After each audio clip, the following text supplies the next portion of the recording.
outside of the town, there are the smiths in the Smith Guild that are willing to barter as well.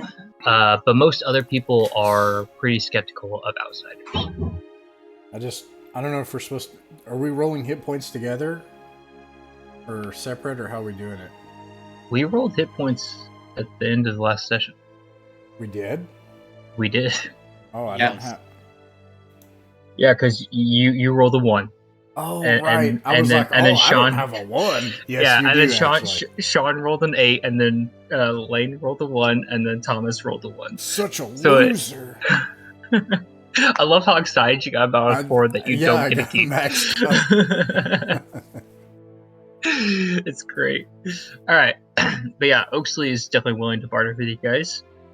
So what is it that you have to offer him? I want to offer him my club and my caltrops in exchange for a staff. Okay. And by staff, you mean like a walking stick?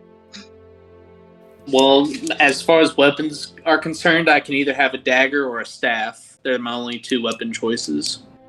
Okay. So yeah, like a wizardy looking staff then. Yeah. So he rummages through his things looking for a appropriate staff for something such as yourself, and he does find one. It's about 3.5 feet long, and it has this birch carving of a horse's head on the top attached to it. It goes, this here was handed down to me. I'd be willing to let go for these items here, and he's willing to trade it with you. He goes, but you haven't happened to sell my project yet, have you? Good sir, we have not. We have been trying to find the traders outside the town, but they were missing from their place that they should have been. They were missing, so... Missing? Yeah. They left their campsite, and there was only a trail of wine that we followed into a cave, into a hole in the ground, and we still... Cave? He turns away from you, but he's like, looks over his shoulder and makes eye contact to Green that he's still paying attention. But he rummages through his things and gets out a pen and ink and a journal, and he begins to log down everything you're saying. Okay. I give him the full details of everything that happened in the last session. Right. Can you roll me a D100, please? Ooh. No, but I can roll one for me. Let's see. Oh. So you got the D10 and the D100, right? You roll them together? Yep. It is the 10 spot, and the D10 is the 1 spot. 31. 31. All right. Give me just a moment here.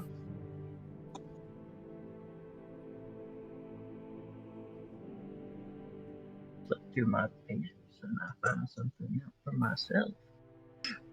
He goes, a whole cave that is quite curious, but the missing of wine. Does wine have any particular color to it? Was it blue by chance? Ooh, I do not recall. Drats. So, well, Sean doesn't recall, but since I saw it get poured on my short friend, do I happen to know in character what color it was? Yes, you would have known it would be a dark red, like a darker red than normal wines. Dude, dark red. I don't know why I'm talking like that now. I'm gonna stick with it. Nice. Okay. That's curious. I suspected it might be some of the blue malt that's been coming and making its commodities around town, but it's not that. And that's very curious. Bringing imported wine, but missing, you said. That's very curious. I told you just last week that these merchants were supposed to be making some type of ambush or ransack against the Smiths Guild, is what I heard. But I never heard anything coming up of that. In fact, the Smiths Guild seem to be quite prosperous. And in fact, if these people are missing, then maybe ill fate came of them before they even did what they wanted to. But you say you found a hole in the ground. or a cave system? Yes, because it was a cave system that we found. It had a river. It had all sorts of weird monstrosities. There were these bird creatures that were flapping around trying to kill us.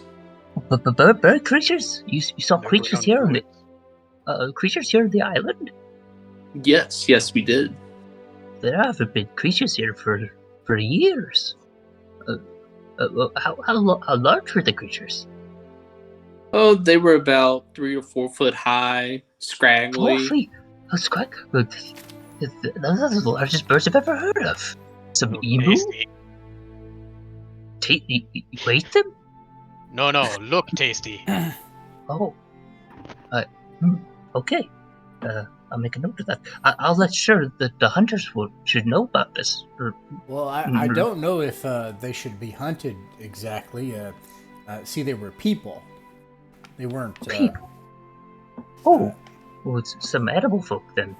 They were bird people, yeah. Right, the kin. I haven't seen any kin here in some time either.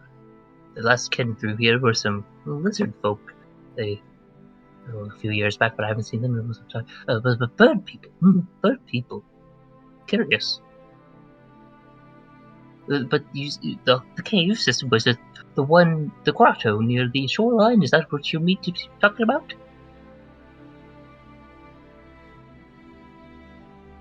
Yeah. Oh, sorry.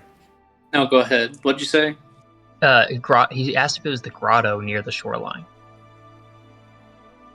There wasn't any shoreline. No, under big tree. Yeah, we went into the Emberfields, actually into the forest, and even went into the trunk of a tree. Ooh, curious. He makes a note of that. Caves, part underground ruins. Ruins? Well, It must had have. doors. Yeah, it had doors and stone walls. So. Oh, doors and stone walls. Do any of you know Dwarvish?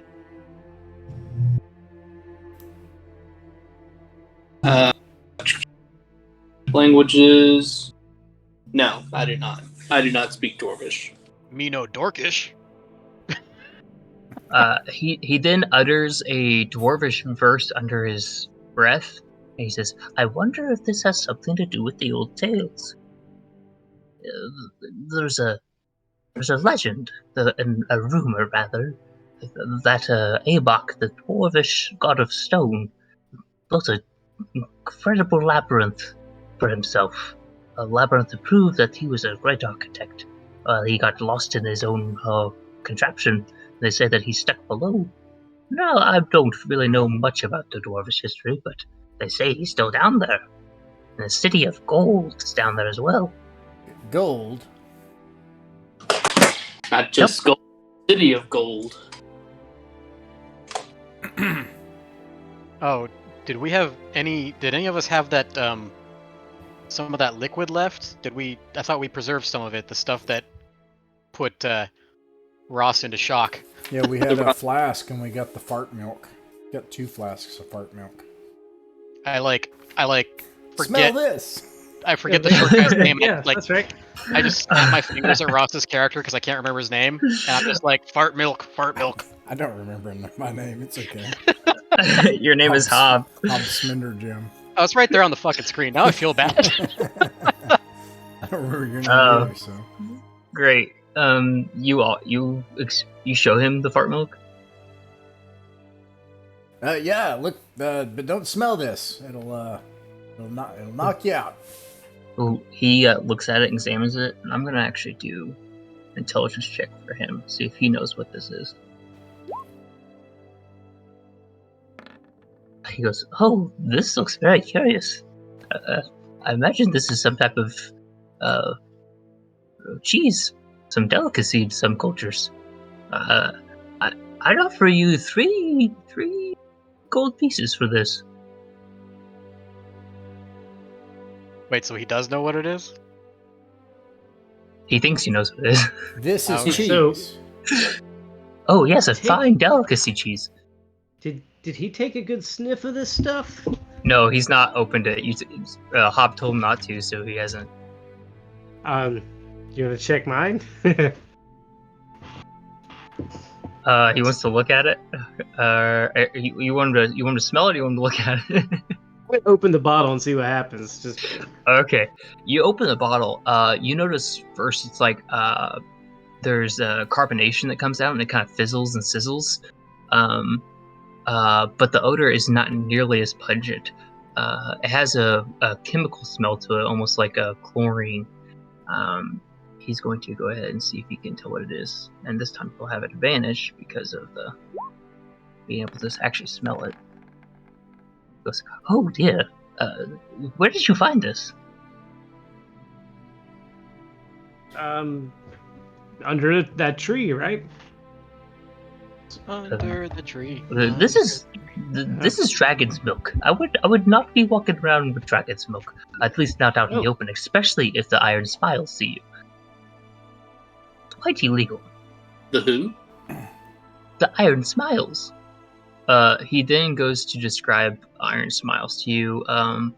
Basically, they are a governing force of like a part of the government that enforces law. Basically, like federal agents. I have a handout here. They all have these ornate robes that they wear, and they all wear these featureless iron masks, and some of them are grinning, thus the name Iron Smiles. But now, because of the first way you started to describe that, all I'm going to see every time you talk about them is a robed version of Mr. Smith from The Matrix. Nice. Oh, hang on 1 second. Oh, never mind. So he describes this governing force to you guys and says that they are very curious in all things magical, and are quick to subdue or otherwise punish people who have illegal magical goods. This is illegal? Oh, dragon's milk? Yes, but some cultures think it's cursed.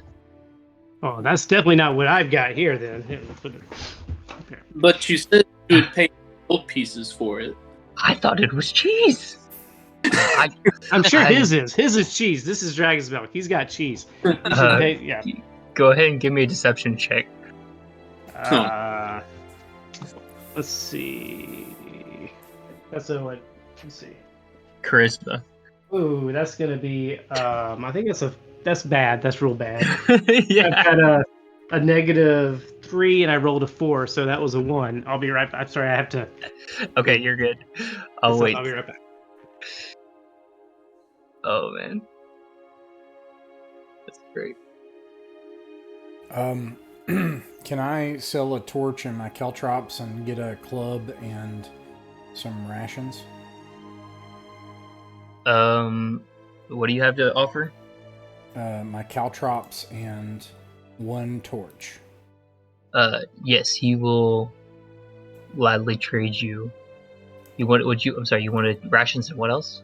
A club. A club? Yeah. Yeah, he will. He contemplates it for a moment. Give me a charisma check. Good thing you didn't ask me to negotiate that one. Jesus. My fart milk, as we're trying to make the deal. No, he thinks about it and goes, "Oh, I could give you 2 rations and your club." He actually just hands you back the club that Xander gave him.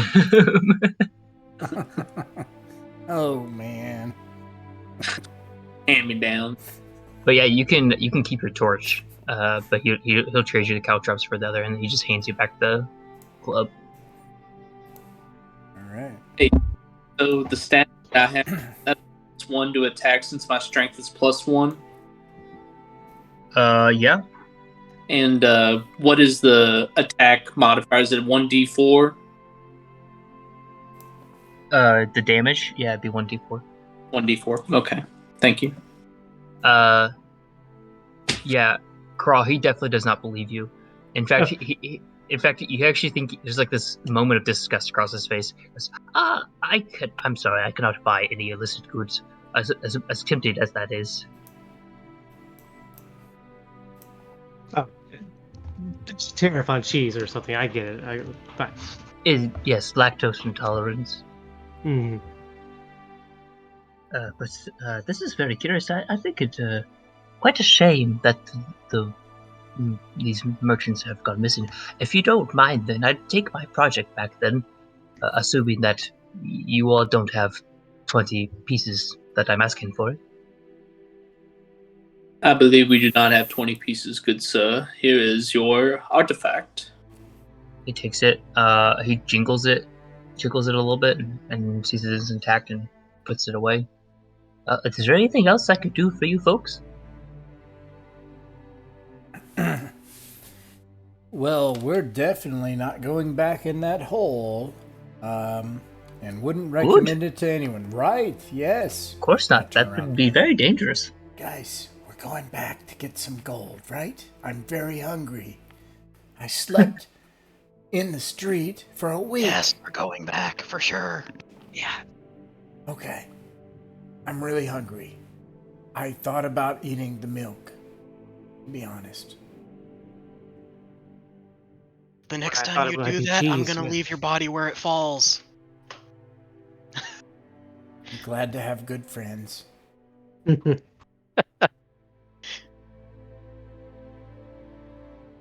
right. Yes, even we're my definitely not intelligence heading knows. back right now to that hole. That would be crazy. Now, no one should do that. And I start heading out.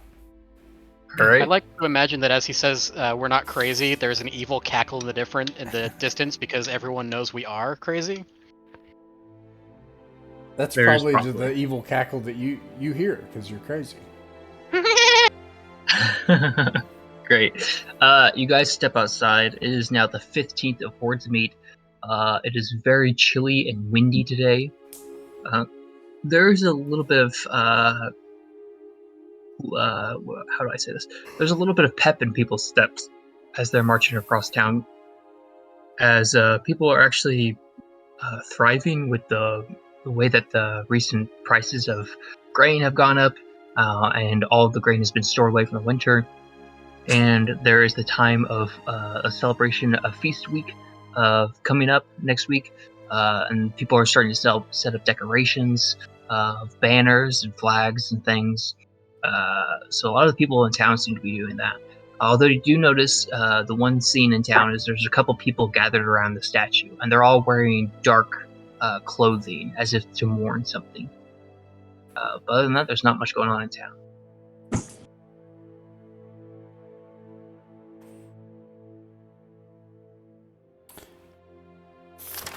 This is, let's see here. Oh, no, that's not it. What's the name of the town again? Emberfield. Emberfields, yep. I would like to approach the people in mourning while they try to figure this out, and just Okay. be like, "Why sad?" Why, Seth? A couple humans turn around and look at you with eyes of shock, and they explain to you they're sad because their patron saint, Saint Finnick, their statue has been desecrated for some time, and no one's been able to fix it. The statue itself is of this minstrel, and he has one arm reached out, and the other arm is kind of caressed around his hip. And there's this weird gap in the statue between his hip bone and his rib cage. There's like this an indentation in the carving where you can tell that there's like a piece of it missing. And they all explain to you that their patron saint statue has been desecrated, and they believe that this winter, even with their thriving harvest, they don't think that they all have this poor superstition that something terrible will happen to them. And they're all taking this moment to basically pray and serve reverence to this patron saint.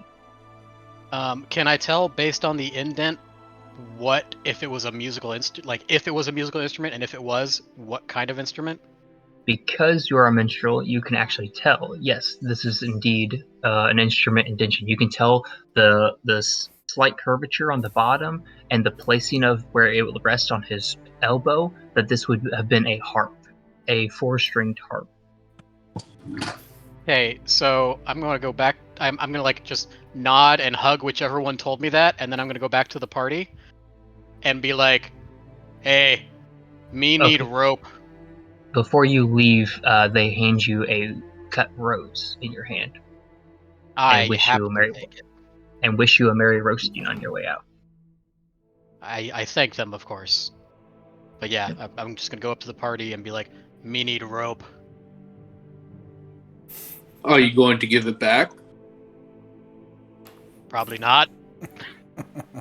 No, I've got one to spare. Why not? I'll give you one of my 60 feet of rope. I nod my thanks, and then I would like to use up to my 4 remaining torches and the rope to try and jerry-rig a 4-string harp. Okay. Go ahead and give me a charisma check. I'll give you advantage on this because I feel like you know how to do it. You know what a harp Well, looks like, at least, even though you have the wrong materials. Would it be a charisma check or an intelligence check since it's building a thing? I'm giving it's a charisma check. It makes more sense within the world that's charisma. Because your intentions are pure. Well, those did not go well. You try your best, and what you end up making is something that appears more like a weighted fishing net more than a harp. Which you could disassemble if you so choose.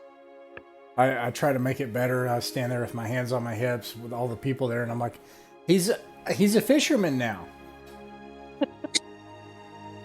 It's great. A couple people just kind of give you odd glancing looks, but I'd like my rope back, please. I give him the whole thing, the rope and the torches, and I'm like, you figure it out.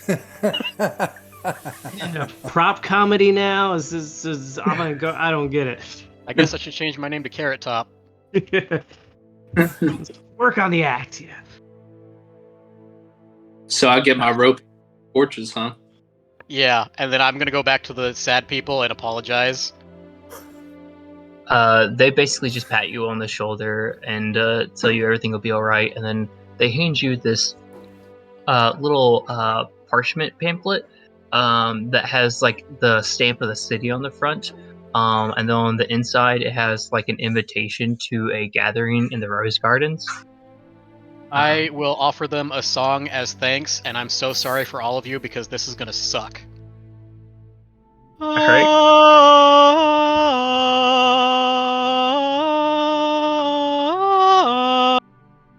I'm gonna stop there because that's a long fucking song. Give me a charisma check at advantage. Did you say Hooray! rose gardens? Yep. For some reason, I wrote down robe gardens. 17. Rose gardens. That would have been so much cooler, but no, it's a 17. You actually get like a small applause from the people around you, and one elderly man kind of comes up and goes, "Hey, that was a good one. Hey, you know what? I think that you should come out and perform at our ceremony tonight. I think the fiddler would be really happy to see you there." Guys, like out of character, guys, we have to do this. He said fiddler, you know what's gonna happen. I love how you're basically this like like Ozzy Osbourne, and you sound like absolutely crazy, but for some I'm reason great you can at singing, sing. but I have no charisma. My charisma's a fucking 7, dude. Like, my intelligence is a 10. I'm not talking like that because I have bad intelligence. It's because I have bad charisma. So are we expecting a Devil Went Down to Georgia scenario here? Is that what you're thinking? Yes.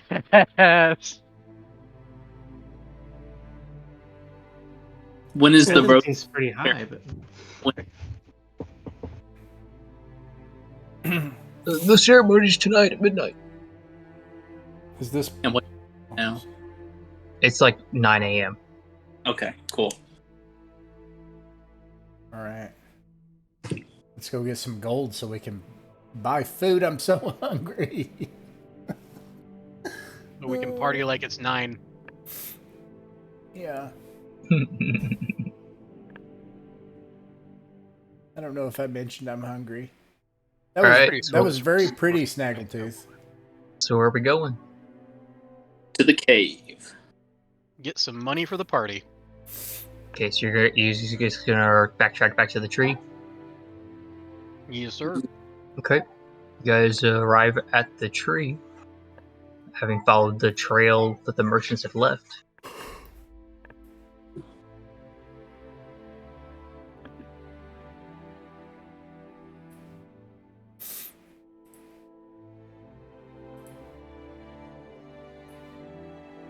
No signs of activity since we've left, is there? Go ahead and give me an intelligence check. Let's see. I'm fairly smart, but not that great. I'm off for a good start on rolls so far. I've rolled 2 4s tonight. That's good. You notice that there are some leaves gathered up around the tree that you didn't, like you have not seen any leaves on any trees nearby. You notice some leaves piled up nearby. And as you notice them, the wind begins to blow them away.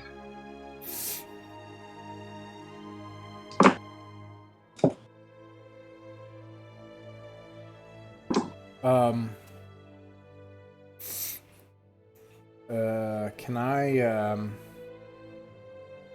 no, I can't. I don't want to. Okay. Somebody was here, so, that's scary, but this place is weird and we need money. I need money. My stomach growls, and I say, "We're all hungry there, Hob. I'm right there with you." I would like to make my party braver with a song. Nice. All right. Okay. I haven't figured out a good song, so I'm gonna sing one that's gonna make no sense in character. And I'm staring down the barrel of a 45. All right. Nice. You all are immune to the fear effect for the next 30 minutes. Ooh yeah. What color was the rose they gave me earlier? It is a plain red rose. Just in case that turns out to be important, I wanted to know. Right. Okay. So now that everyone's a little braver, who's going in first? I'll go down. All right. Xander begins to burrow his way into the tree. You make your way down deep, some 24 feet deep into the ground until you can't see any further. I am going to follow him. I'm going to strongly suggest to the small ones that they stay between us. Okay. And then I can hear you, but I'll be right back. Okay. I light a torch. Okay. You light a torch. Ross, you're rolling for me, right? It's not a roll, it's just a timer.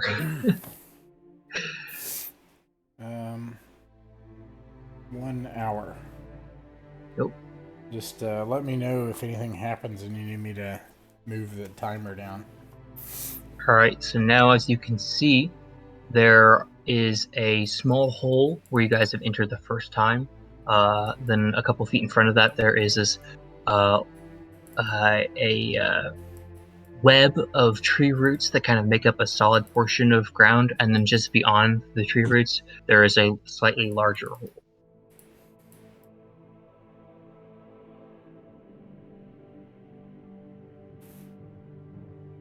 I'm going to draw this vertically, just so I can, because I don't have a record of this, but I remember us, like, zigzagging, and I can't remember, because we made it to, like, a, to, like, an antechamber. I feel like we had to climb down at some point. So after we go in the hole, what happens then? If you're going in the hole, you basically fall into an antechamber.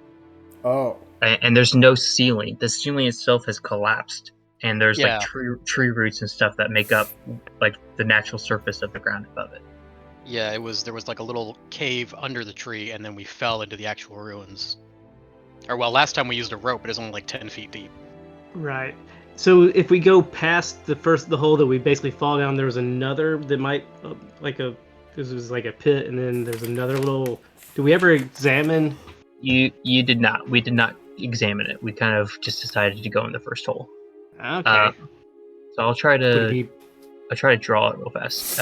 So the tunnel goes down like this, and then there's a hole, and there's a little bit of tree roots that make up a little bit more, and there's a larger hole, and then the tunnel kind of ends. So it kind of looks like this from a horizontal view.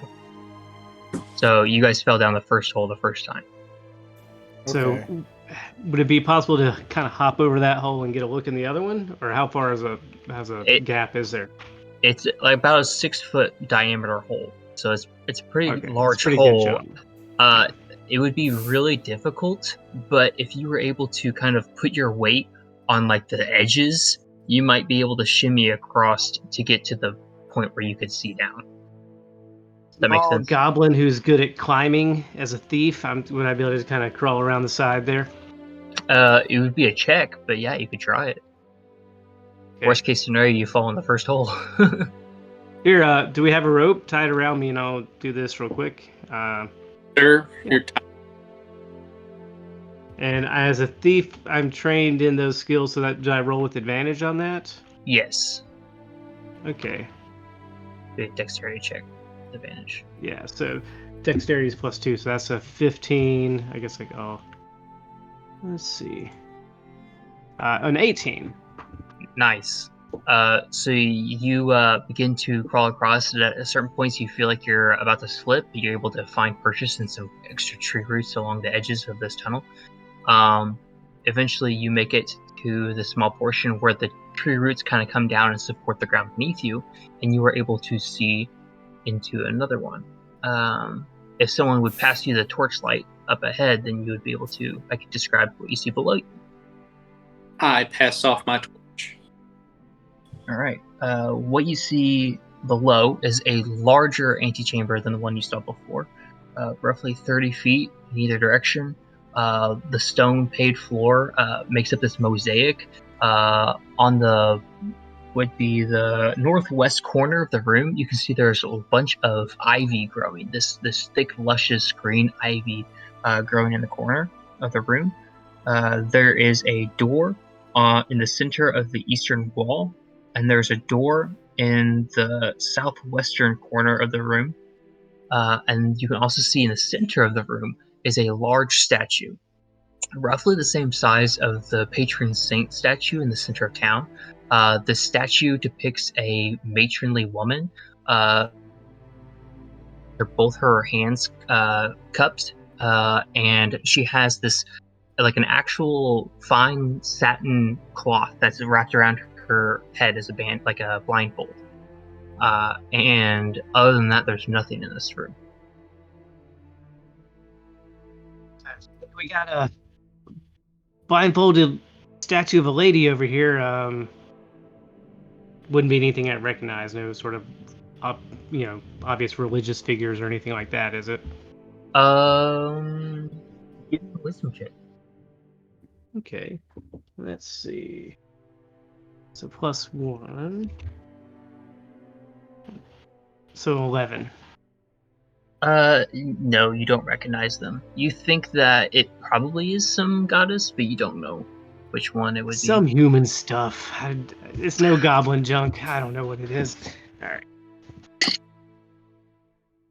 Some lady holding her hands up with the blindfold.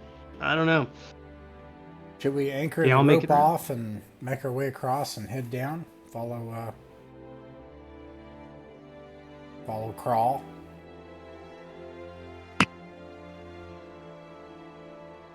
Sounds good to me. All right. Okay. I'll try and,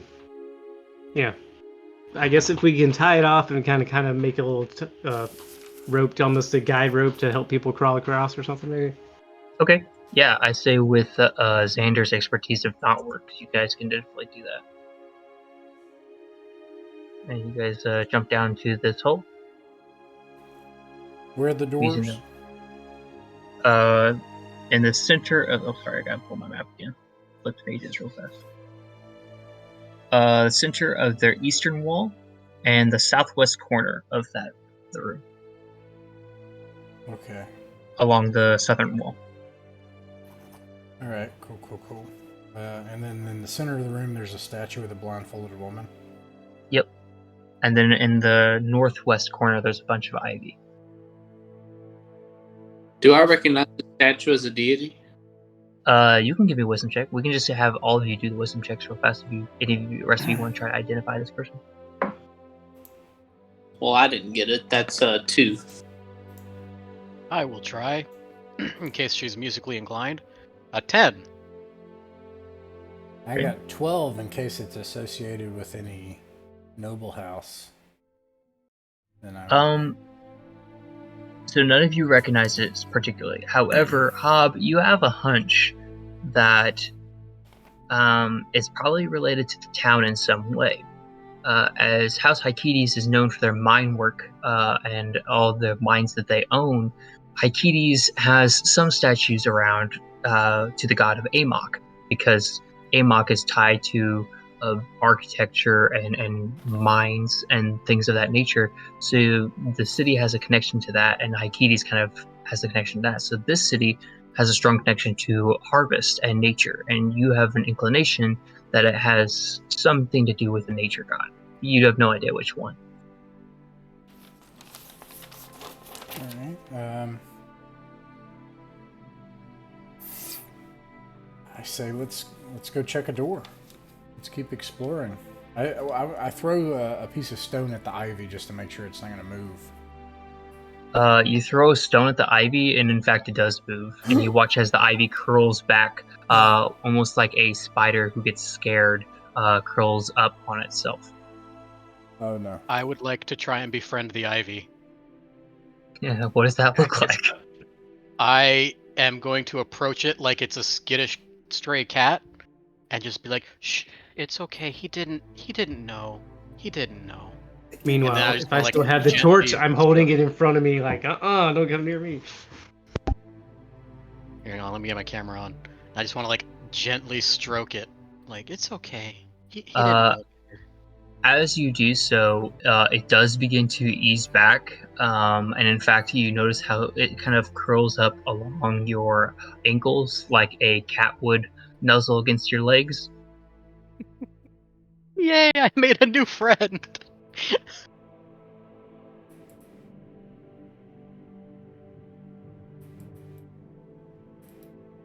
And then we got Ivy. Okay, so it's a friend now. It doesn't sound like it's gonna hurt us. I mean, it's my friend. I don't know if it's gonna hurt you. We look around. Does it look like is there any large amount of it that could conceal something? There is I would say, it does look like almost like a shrub size. Like there's quite an amount of ivy that's grown in the corner. Snaggletooth, can you sing it a nice song and get it away from there? Hold up. Let me see. I might have something for this. No, God, no. I was that would be rude.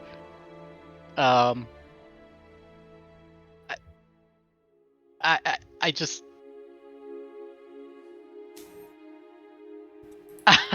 Sorry, I'm drawing a blank on like any song that would make sense, because if it doesn't make sense, I don't feel like that's gonna work. I guess I'm just gonna fucking wing it and be like, "Oh, Ivy, won't you show me anything you're hiding, my sweet, sweet Ivy," and keep stroking it. Or just generally move out of the way. As you sing to it, it creeps up your legs, almost like a snake would constrict. It kind of wraps around both your legs. It does vacate the corner though, and a large mass, about the size of a lump of like a log that you would put on a good campfire, about a log-sized lump of ivy kind of creeps up to your back. and it begins to kind of wrap around your shoulders as you continue to sing to it. I I feel like the way you worded that, it's holding on, not trying to eat me. You don't get the feeling like you're being eaten, but I think there is some unsettling part of having a plant rapidly crawl up you. My intelligence is only 10. I'm not unsettled at all. Okay. Plus, anti-fear from the song, so yeah, I'm good. Can I I'm try just gonna to like reach to the bulkiest part of it and just like pet it on the head, kind of wherever its head would be, I imagine. This is your All life right. now. This is how you become a troll. So literally, the last thing I wrote before I asked if it's trying to eat me or not is befriended Ivy. It now lives on me. In fact, I would say this probably takes up at least 2 of your inventory slots of how much it kind of just weighs you down and restrains you a little bit. I'm good with that. Pet Ivy and Pet Ivy. There, 2 slots. All right. Was there anything on the wall near where it moved out of the way? You do notice there's something there. You notice there are 2 leather boots and an empty bottle of wine. Leather boots, empty bottle of wine. So like there used to be a merchant there maybe, and it's gone. Feet still left in there, because that could be you next. There are no feet left in it, but as you look at the boots, you notice the bottoms of them are stained red, but not the blood, not the Wine color. wine red. It's a different color red. It is the more of the bloody color that you guys saw before. Whoa. Okay, so what size are the boots? Human size. Dang it. So they wouldn't benefit me as a half orc.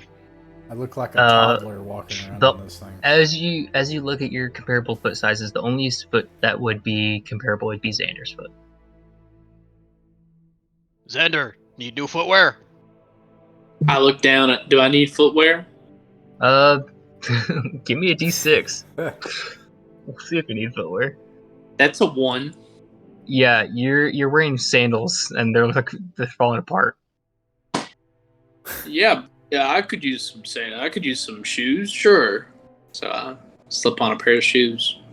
They're a little snug, but they're actually pretty comfortable. Cool. I pick up the empty bottle. Okay. Who has the fart milk? Somebody?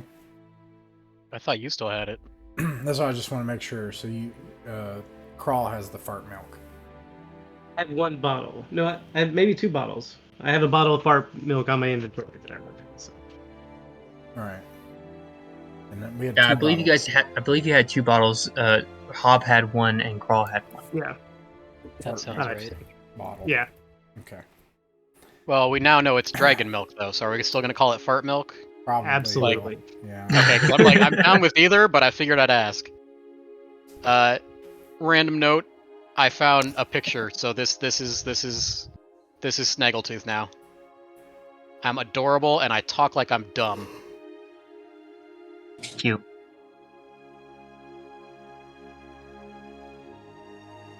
Oh, you did it in chat or something. Oh, okay. Oh yeah, in the chat text Nice. channel of this chat. Yeah.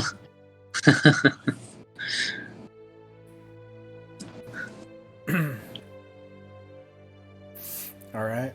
I go listen at this door. Do I hear anything? Give me a wisdom check.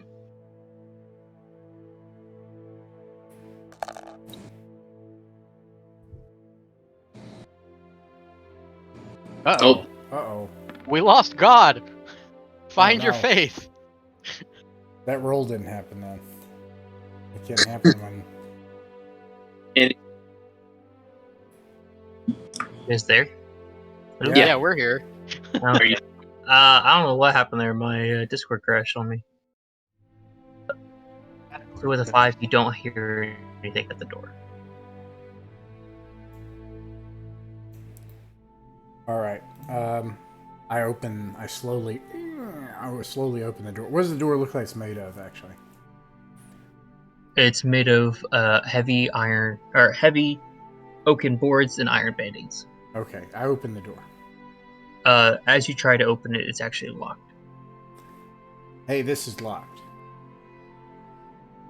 I'd like to check the wine bottle that was by the boots and see if there's anything in it. Okay, you check the wine bottle. There's nothing in it. However, you do notice there's a small rune at the bottom of it. Is Like, there like engraved- any? Sorry. I was gonna say engraved in the glass of the bottom. There's a rune on it. Is there any like residue that might tell me what color the stuff in the bottle was? Yeah, you noticed it to be the same dark red that has been described a couple times before. Okay, because I remember the guy mentioned blue, so I'm going to go to my. Was one of us a wizard? Yeah, Xander. Okay, I that's what I thought, but I didn't want to assume. I'm gonna go to Xander and be like, recognize this, and just like push it at his face. Ugh.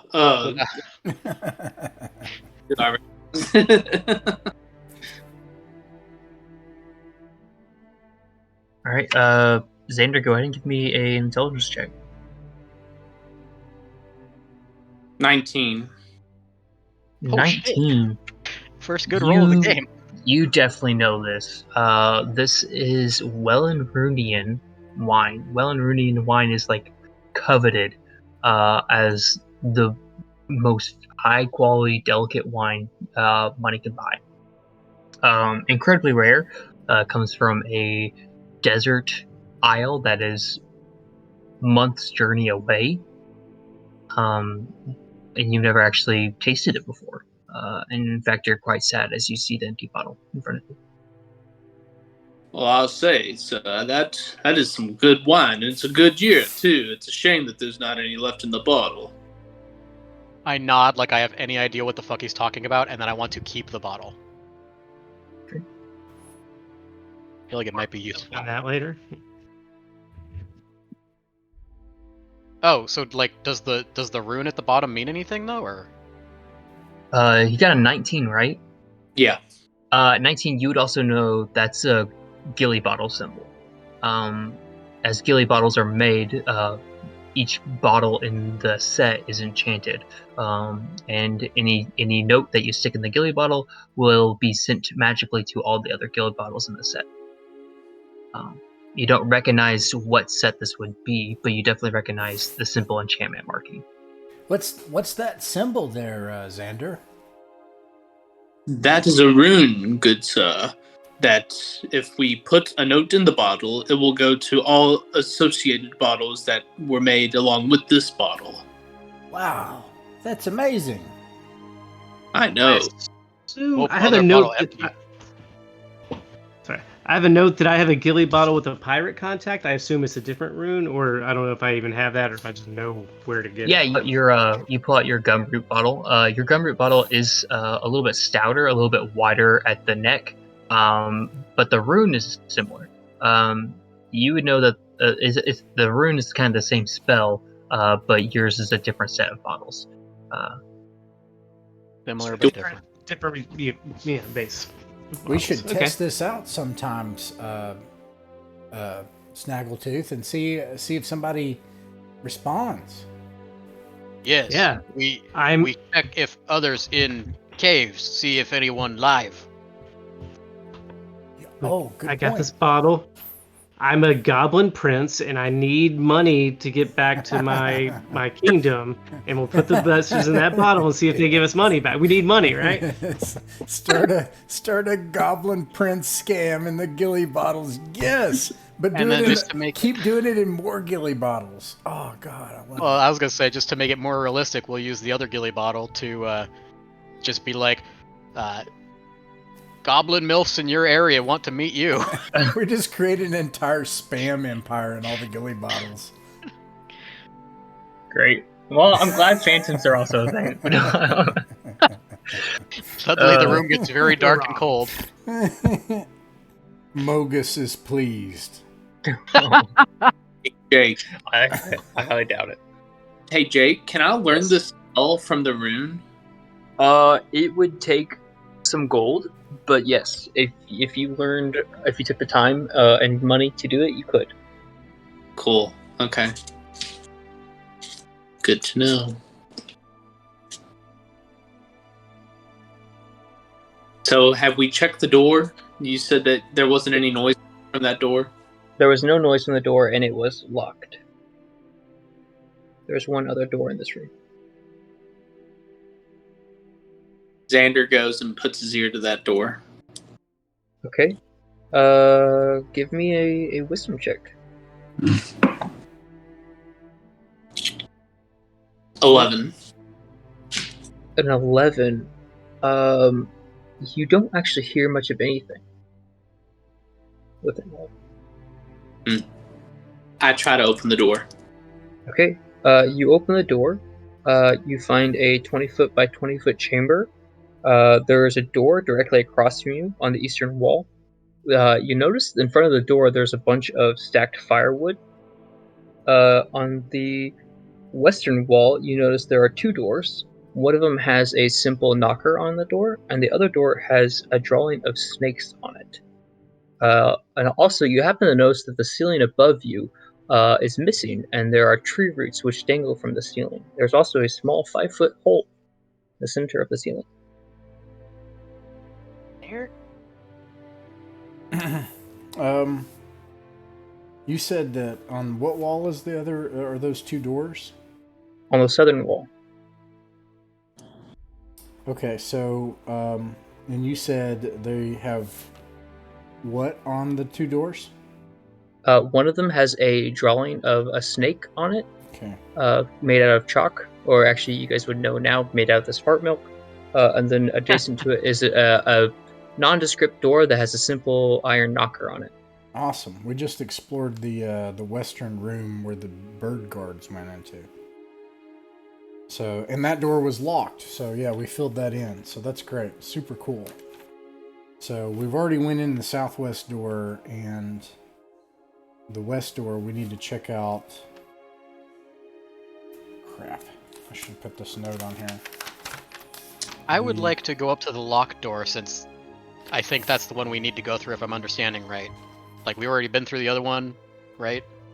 We went Is through that what the I door we just came in is the west door. We went through the southwest door. It has the pit. And then we have not gone through the other two doors. The southeast door and the east door.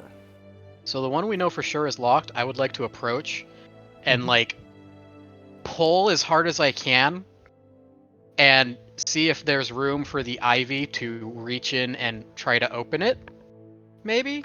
Okay. I would say this is actually a dexterity check. Because though you have the strength to do it, it's do you have the right amount of strength to also be gentle enough for the ivy to try it? Yeah, that makes sense to me. I'm good with that. 19!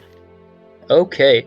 Yes, you're able to convince this ivy by sheer will to creep under the door and remove the lock pin from inside of it, opening the door. That's so cool. So this door is open. In front of you is a roughly 30-foot by 30-foot room. There is a 5-foot fountain filled with this white fart milk substance. Yeah, you guys know this room. This is the fart milk room. Wait, what? Which door? Oh wait, wasn't that door locked from you the went side through the. we're I'm on, sorry, then? you went through the locked door room. Yeah, no, Yeah, this is the the right locked door. Yep. one. So you just you convinced But the it was ivy. locked from the other room too, so how was it locked from both sides? It was just locked. There's a lock on the lock where the key Oh. goes to unlock the lock. Okay, I I was see what you're wondering saying. why. I was thinking like barred. Oh no, yeah. Okay. Convinces ivy. I stroke the ivy and call it a good girl. Nice. Okay. I have no idea what's behind me, but that just works right there. Just So you stroke the ivy. You notice under it there are like these thin thistle-like structures on it, and you notice that they swell up with this liquid, almost like a morning dew. is that What? I want to feel like I can interpret that as a good thing. Sure. Oh. There's weird ivy stuff going on. I was confused. Yeah, it's just weird ivy stuff going on. Do You want to check to make sure it's not, I don't know, growing Digesting roots me? in you or anything? Yeah, I don't know. Oh, dude, I don't care if it grows roots in me. As long as it's not digesting me, I'm good. Like, I will totally become a symbiote with this thing. Crawl, go ahead and give me a wisdom check. Yeah, because I don't care. You can check. It's like 18. Okay. As you notice this happening, you notice that this is something that you've heard of before. Asimige's thistle is a creeping vine that is incredibly invasive and is actually detrimental to some farmers because it'll overtake fields. You're not a farm, so maybe that's good. That depends. So- How often do you want to harvest my bad jokes? They might have started to turn already.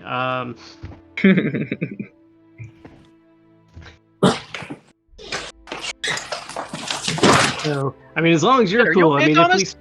Thomas, you fall downstairs? Sorry, no, I had to go outside for a second. Somebody was knocking at my door. Oh my god, okay. it sounded like you fell out of your chair. I was scared. Yeah, No, sorry about that. you're fine. I just want to make sure you're okay. Yeah, I'm good. Alright, what'd you say, Lane? Sorry. Well, I just had a totally random thought. Did we ever look in that statue? You said it had cupped hands. Is there anything in the hands? You look in the hands and you see there's a wilted flower. Okay. All right, there's a flower in there. I'm gonna pick it up. Anything happen? You touch it. As you touch it, you realize that it is colorless, as if all the life has been drained from it, and it wilts away into dust in your finger touch. Oh, okay. Well, I'm sure that's fine. Hopefully, that's not your future. There, Snaggle. So Seeing that, I would like to adorn the ivy where I think its head is with the rose, like, tucking it behind its not ears, just to see what happens. Okay. You put the rose in the ivy. Nothing seems to happen from the. Okay, I'm going to leave it in the ivy because I think it looks cute. Okay. Ivy Canary. If it goes, then we know to watch out. In this room here to the east that we came in last time, I think behind this door in the door out of character, the door with the snake chalk is the southeast door. Correct. Okay. I think behind this snake chalk is the maybe either the room or rooms that lead to the room with the portcullis. So maybe there's a monster in there.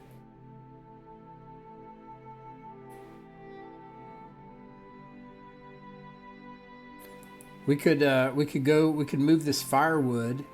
Maybe it goes into the room north where the chest was. How much firewood can I fit into an inventory slot? A single log. Damn. Well, I'm gonna grab 4 of them anyway.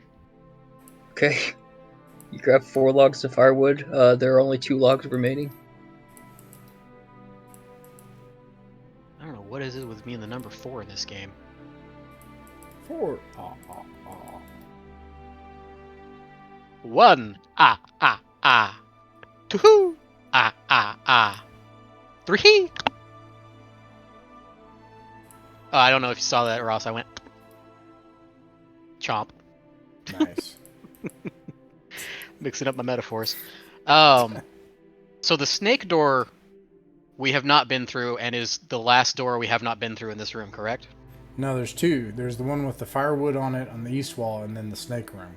The snake room is the one that Hob is saying that might be a monster because it had the portcullis on the opposite side, where we came up through the white ribbons that were hanging from the ceiling.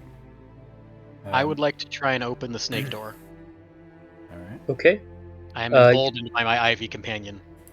You open it. And in front of you is a long corridor that reaches beyond the torchlight. Does it look like the other corridor we were in last time when we went the other route? It is different because there is no pit trap in front of you, and there is no archway at the end of the torchlight.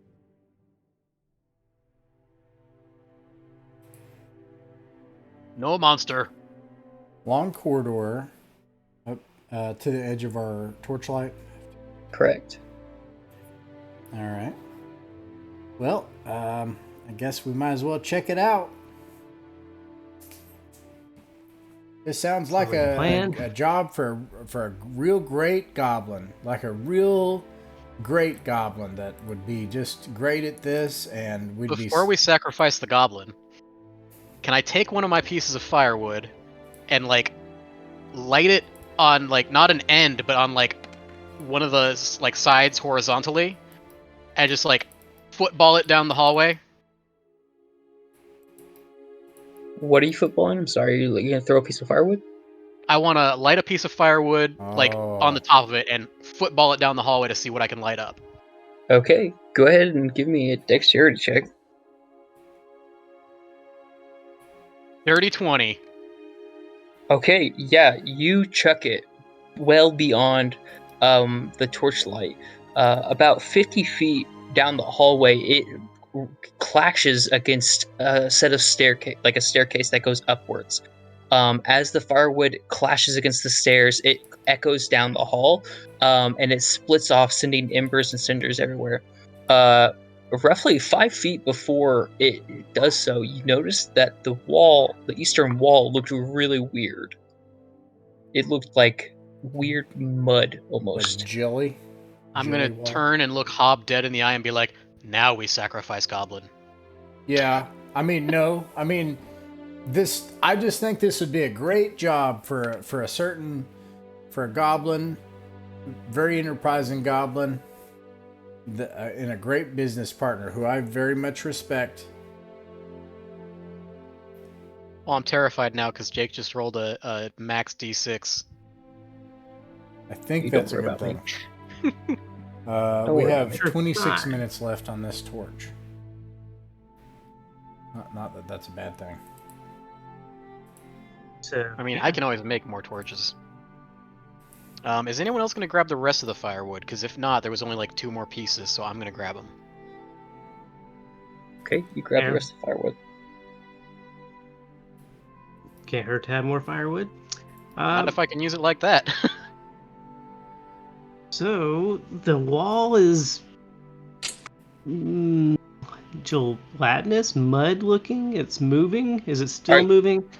Are you going down the hallway, or are we staying where we were? I want to creep down. I want to. I guess.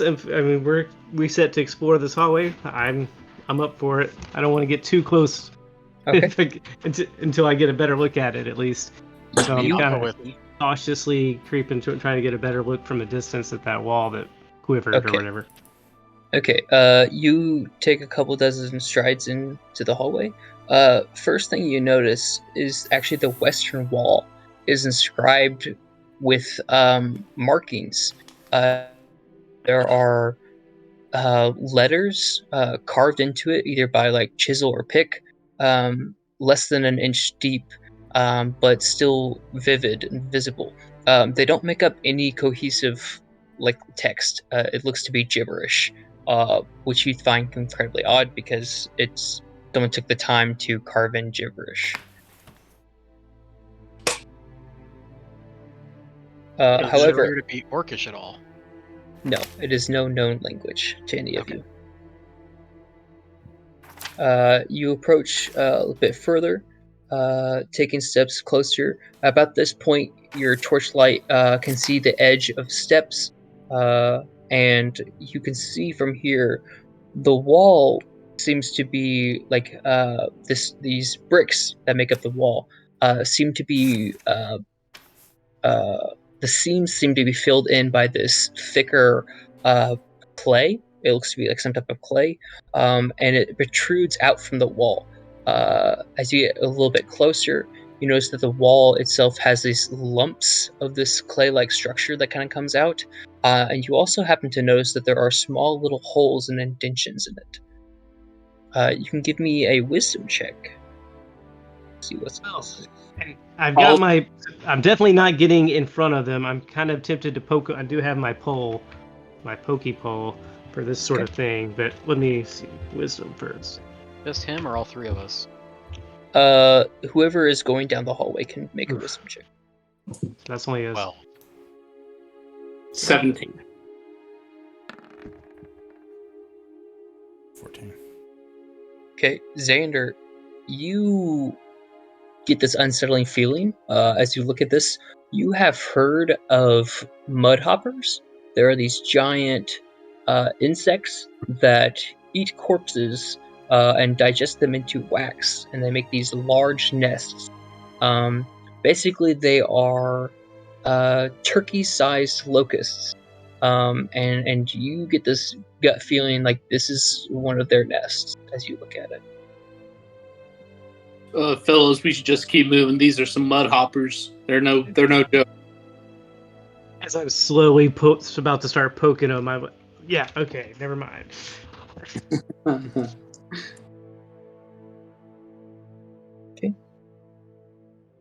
So Yes, I just continue down the hallway. continue down. Yeah. Okay. You continue up to the staircase. At this point, you notice the staircase ascends upwards about 20 feet, and you can see that the mudhopper nests get larger, protruding further from the wall and actually obstructing over half of the space in the hallway. are the holes larger, or just the nests themselves? The nests themselves seem to be larger. The holes themselves are roughly fist size. And that's the same size from further Yes. where we came from? Okay. Yes. I just want to make sure I'm not getting into a bigger fucking monster. No, I'll same try to size. I try to squeeze past the nest very stealthily. All right. I would also like to duck, dodge, dip, dive, duck, and dodge. Okay, you guys take a couple strides up the staircase and begin to hug the western wall. Each of you can give me a dexterity check. Well, come on, baby. Nice. Oh, 10. 15. 7.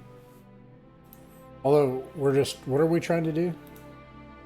Sneak down this hallway without being eaten by locusts. We're trying to Yeah, sneak? it's a dexterity check, yes. Oh, okay. Yes, thieves will have advantage on this, yes.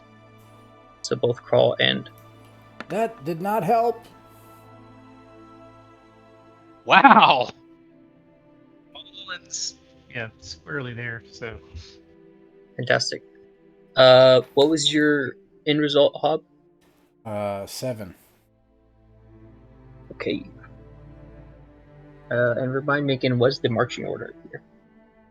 I don't know names for the numbers, so 4, 2, 1, 3. So I'm second. Okay, so we're using the tokens. Okay. I was. All right. So what happens now is, Hob, as you're stepping up the staircase, you're not used to having things at head height. That's not a typical thing for halflings to deal with. And you slightly bump your head as you're looking down at your feet, watching your feet up the stairs. You graze against one of the nests. At that, everyone, you notice that the entire wall begins to slightly vibrate, and you each hear a hum, a very deep hum, begin to emit from it. Run! Run. Okay, you all run. Are we running backwards or are we running forwards? Forwards. Deeper up the stairs. Okay. Each of you give me a dexterity check. 18. 11. 19. Nat 20. Excuse me. Yay! Yeah, I know, finally. Nice. You guys are able to barrel your way up the stairs. Once you reach the top, you notice behind you, Crawl, you're the one that gets to see it. You're picturing the name Mudhoppers, and Xander's description, you're picturing these locusts to come out, but actually what you see are these long, black, eel-like worms that protrude from the wall and begin to slither on the hallway. They're unable to crawl up the staircase and pursue you, but you do watch as dozens of them begin to burrow their way out of the wall. How Uh, many pieces of firewood would I need to go from one wall to the other? 3.5.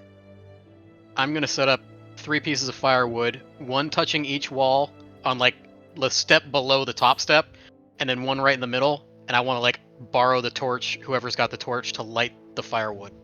Okay, I will say though, we're in the middle of running. To stopping to do that would be a dexterity check. And on the fail of the dexterity check, you will actually collide with Hob and Craw, who are running towards you. I thought we were done running because people were looking back. I'm just gonna No. keep running then. Whenever Yeah, we're 'cause this- done running, I want to build a line Okay. of defense. All right, good call. You guys are tumbling down the hallway forwards. Once you meet the top of the landing, it's about 10 feet, and then it's actually a staircase back down. So Xander, as you're the first one to go, I'd like you to give me a dexterity check so you don't fall back down the stairs on the opposite side. Nat 20. Nice.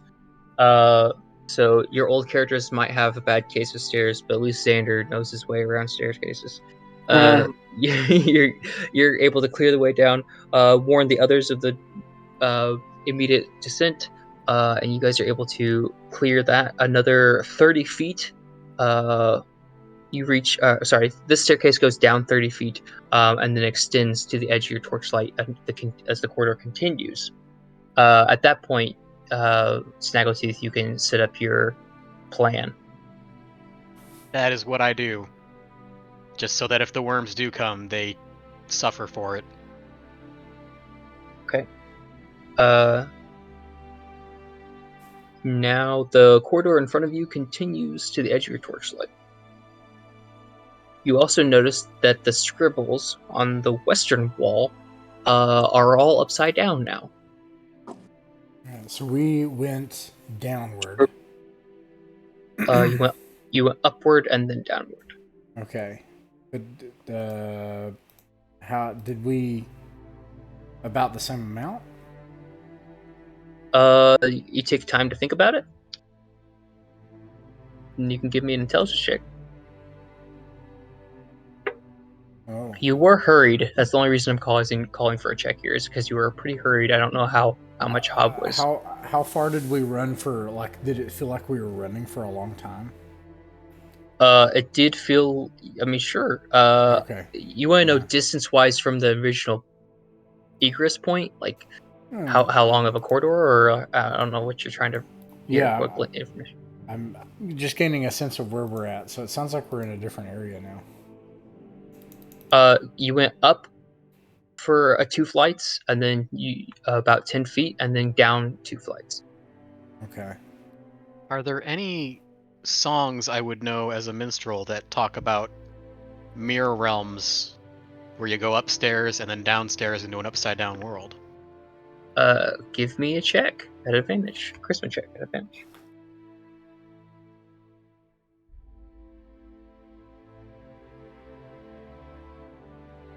No, not -1, -2. My charisma sucks. 12. 12. You actually do. You know the song called "The Patient World." It's a song about the moon. And when the moon goes down, where does it go? Well, it goes into the patient world, and you have to be patient for it to come back. And it's just like this nursery rhyme type song, which always has that eerie, almost scary, like "Why are we singing this to children?" type of thing. But it also has a sweet melody that goes with it. I am going to make that shit up on the spot and sing it in a really creepy tone. Like, you know that thing where like somebody is like, "Oh my god, I'm in this horror story," and they start reciting the story to themselves. Mm-hmm. So I'm just gonna be like, 1, 2, moon is coming for you. 3, 4, don't fuck around on the floor. That's where the eels are. It is where the eels are, yeah. Good call. 5, 6, those are not sticks.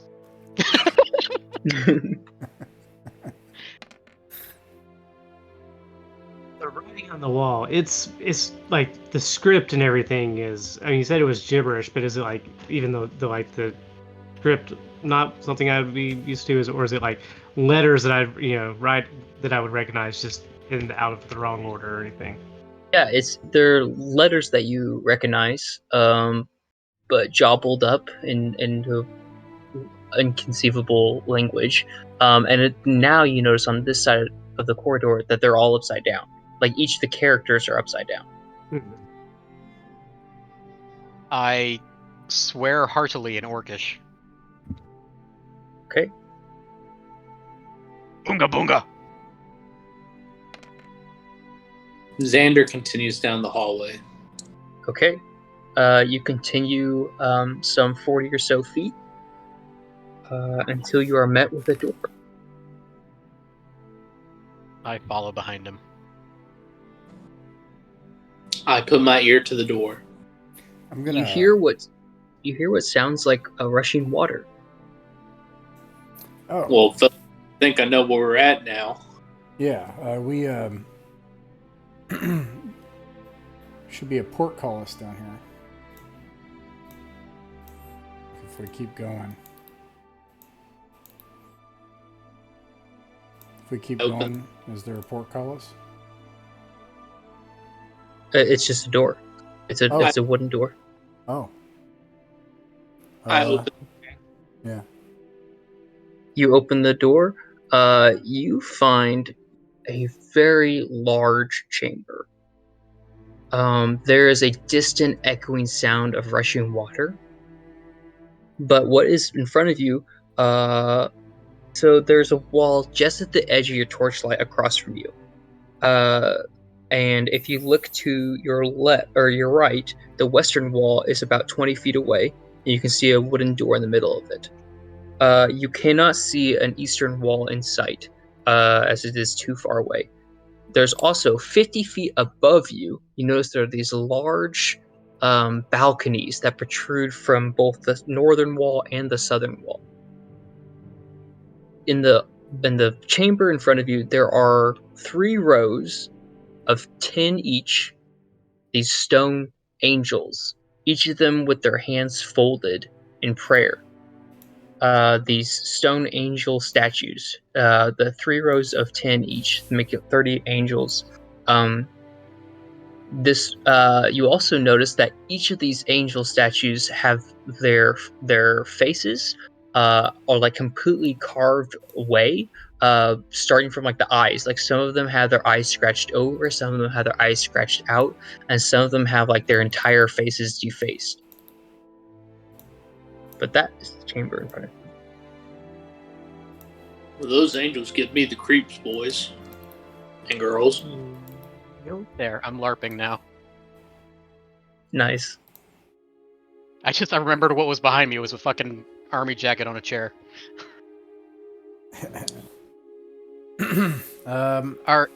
Sorry. It's possible we came into the large chamber from another area, and now there's balconies and balconies and. Okay, well, let me start with this. So, when we enter here, there's a large room, right? And then we are on what would appear relative to us like the wall is close to our right, that is to say to the west. Right, so you would be on the northern wall of the room, yeah. And then it extends off to the east, far beyond our light. Is that right? Correct. Okay. And are we on these balconies, or are they? No, the balconies are above you. You can see the bottom of the balconies. And in fact, as you look again to the balconies, you notice that they all have these cross beams, these rafters that protrude from the wall, and they look old and dry rotted. In fact, you also notice that there are 6. Let me put this into reference. There are 4 of them all together. Each of them are roughly 10 feet by 10 feet. Set equal distance along the 4 corners of the room. So they're not in the corners of the room, they're 10 feet in from the corners, but they're all set equal distance away. So you can see at the edge of your torchlight, you can see the southeastern one looks to be like slanted and sloping, as some of the rafters have either decayed or have been removed. Are any of the angel statues holding a harp? No, they each are standing with their hands folded as if in prayer. And I apologize. These these angel statues are in the rafters. Whoops. No, they are on the floor, Okay. making up the center of the room, basically. Okay. Gotcha. And there are 3 rows of 10. Facing all the same direction, or are they pointing Yes. facing to They're all facing west. west? Okay. Hey guys, me want try something. All right. Everyone back out room, please. Don't have to tell me twice. I go out of the room. And then once I'm alone in the room, I want to turn towards the door, and then really quickly turn back and see if any of the statues moved. Okay, go ahead and give me a dexterity check. I feel like the answer is yes now, no matter what happens. 7. 7. You turn around, you don't notice anything. You don't notice any movement. Without turning away from the statues, I'm gonna knock on the door and be like, "Safe to come back in." As you do this, though, you do notice that the balconies across from you, you do see some movement on the slanted balcony. Uh-oh. Well, safe, not operative word, but come back in. All right. I would like to point where I saw movement and be like, might be chicken people. Quack, Oh. quack. Good job, Snaggletooth. Operative's a big word. Good job. Hey, it's my charisma that's low, not my intelligence. Do you guys all step back into the room, or? Yeah. Okay. You guys all step in the room. You look to where Snaggletooth is pointing. You do see some feathers protruding from the balcony. So, for instance, this would be the balcony on the southeast or southeast corner of the, or near the corner of the room, at the edge of the torchlight, and you can see black feathers moving about. I want to Look at cast. the Sorry, what? I want to cast magic missile at them. Okay. Go ahead and give me a spell check then. Nat 20. Okay. Go ahead and how does the spell work in this game? Okay, so it's range far. You have advantage on your spell check, so I should have rolled another one, but it's nat 20. So a glowing bolt of 4 streaks from your open hand, dealing 1d4 damage to one target. Nice. Go ahead and do 1d4 damage then. Do I double? You can. Yes, Yeah. you will double it. Nice. Wow. 4 damage. 4 damage doubled? Or 4 damage total? 4 damage total. Wow. Okay. 4 damage total. You hear a sharp screech, and then the figure tumbles downwards, falling off the slanted balcony and tumbling onto the floor in front of you guys. You all see the glint of a shiny helmet, dazed and confused, and below the helmet you see this hooked nose. Below the hooked nose you see what looks to be some type of black garment wrapped around the chin. Below that there's this thick coat of these long black feathers. The figure reaches for their spear, and I have to see real quick if they are surprised. They're not surprised. So we'll go ahead and roll for initiative. So everyone go ahead and give me a d20. See who goes first.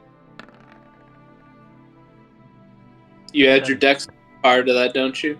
Correct. Oh, then 18. 9.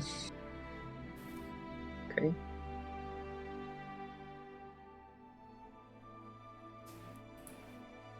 Crawl, you are the first to act. Okay, so just one, or do we see any? Are there other? There's only one from what you can see. Okay, and so he got hit by a magic missile. Still seems alive and kicking, but did it fall from the balcony or did it jump, or was it? It fell from the balcony. Yeah. Okay, I may regret this. I'm gonna draw my. I think I got a knife. Yeah, I got a crappy dagger. That's what I got listed. Nice. We didn't buy weapons. So I have a crappy dagger. I want to just go up and just put a dagger to his throat and say, "Drop everything you got," or just see if I can subdue him and we can capture him. Okay, so you're gonna close the distance on him. Yeah. Okay. Go ahead and close the distance, and then give me we'll call it a charisma check. Try to intimidate them. Oh yeah. So you think a 7 is a low charisma? I have a 4 charisma. All right. Can I sing and as my turn to aid in his check of intimidation? Okay. Doesn't look like he needs it. Okay. Not till 20. 17. Fantastic. You come up. You can see the figure raises their hands. You see human hands get risen, and you see blood dripping from the brow. You hear a muffled groan as the creature clears their throat. It says, "All right, I won't. Oh, don't worry. I don't want any trouble." Oh, this one And not Bok Bok. We got us a human here. Does he seem human? He was wearing a coat of. We said coat of feathers. It means a literal coat. Not yes, a literal okay. coat of feathers. He pulls this black garment from his chin, revealing the face of a human. His eyes are covered in soot, as if to blacken them. And you notice that he's got these feathers glued to his skin on his forearms.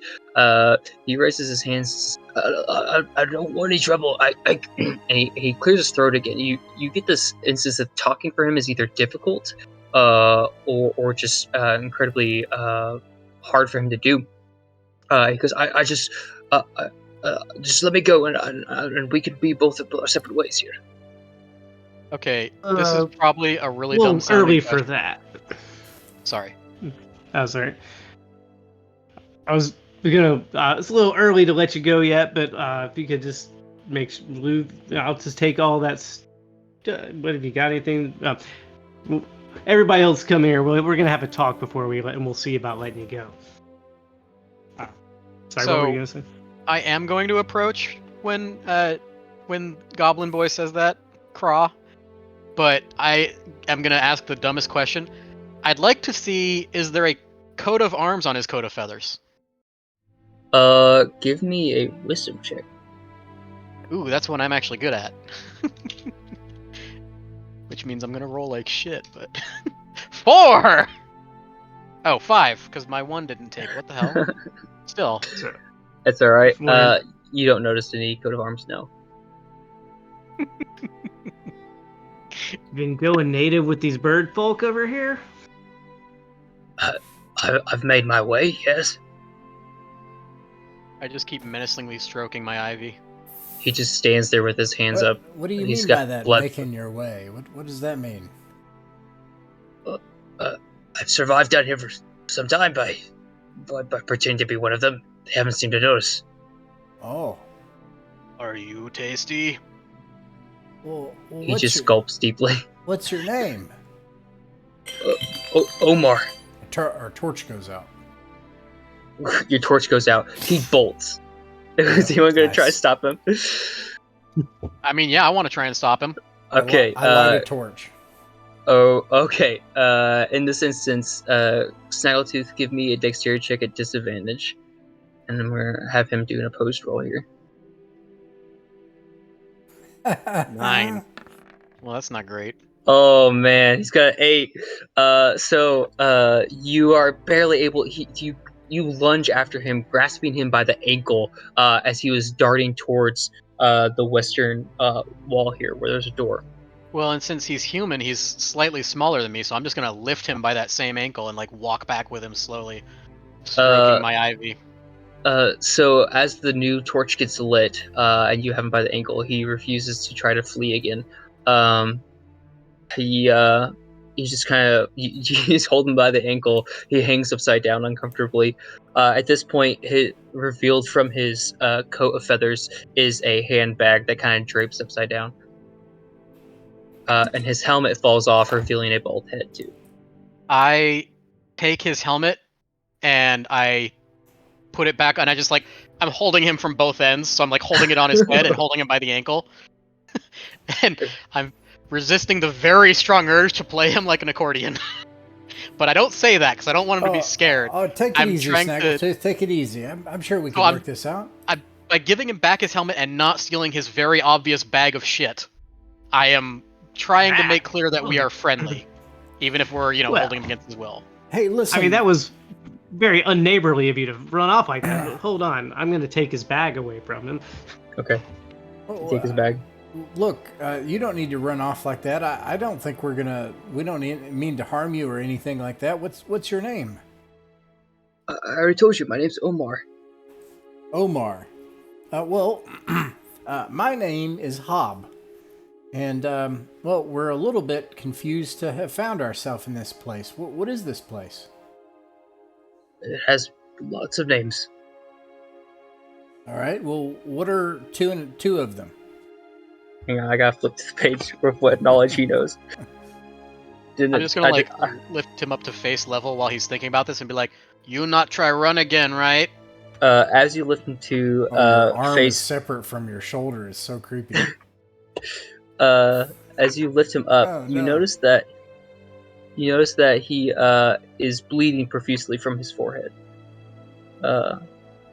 And as you hold him upside down, it becomes really difficult for him to stay conscious. Well, I'm gonna lay him down and Okay, you lay him down on the ground. I would like to ask Ivy if there are any parts of her that are ready to be shed, so I could use them as a makeshift bandage. Okay, give me a wisdom check to talk to your plant here. This is a very weird thing I didn't think was going to happen. Like, words I never thought I'd have to say. Man, I can't find his notes. I'd like to sing it, though, because singing is what seems to work for her. Right. So I'm just like, Ivy dear, is any of you near that time to fall away? 19. 19. You get the feeling that the flower that you put in is probably the best thing. I don't feel like a rose could be used as a bandage. But that's the only part she's willing to give up, I guess.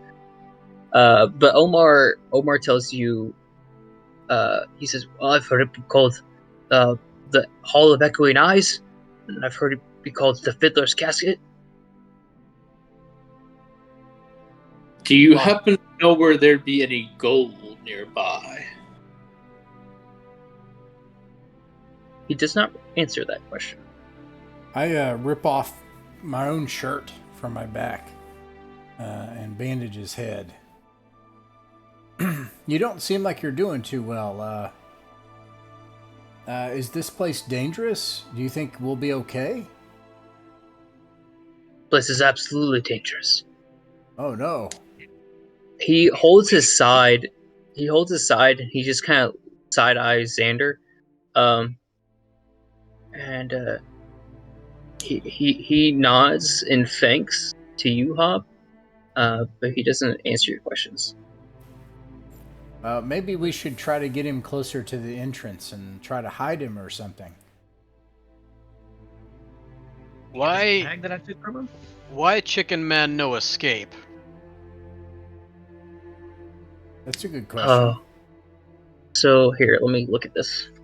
And then, like, while he's answering that, I also want to just like whisper to Ivy and just be like, "No, that's okay. That's a gift for you. It makes you look even prettier, my dear."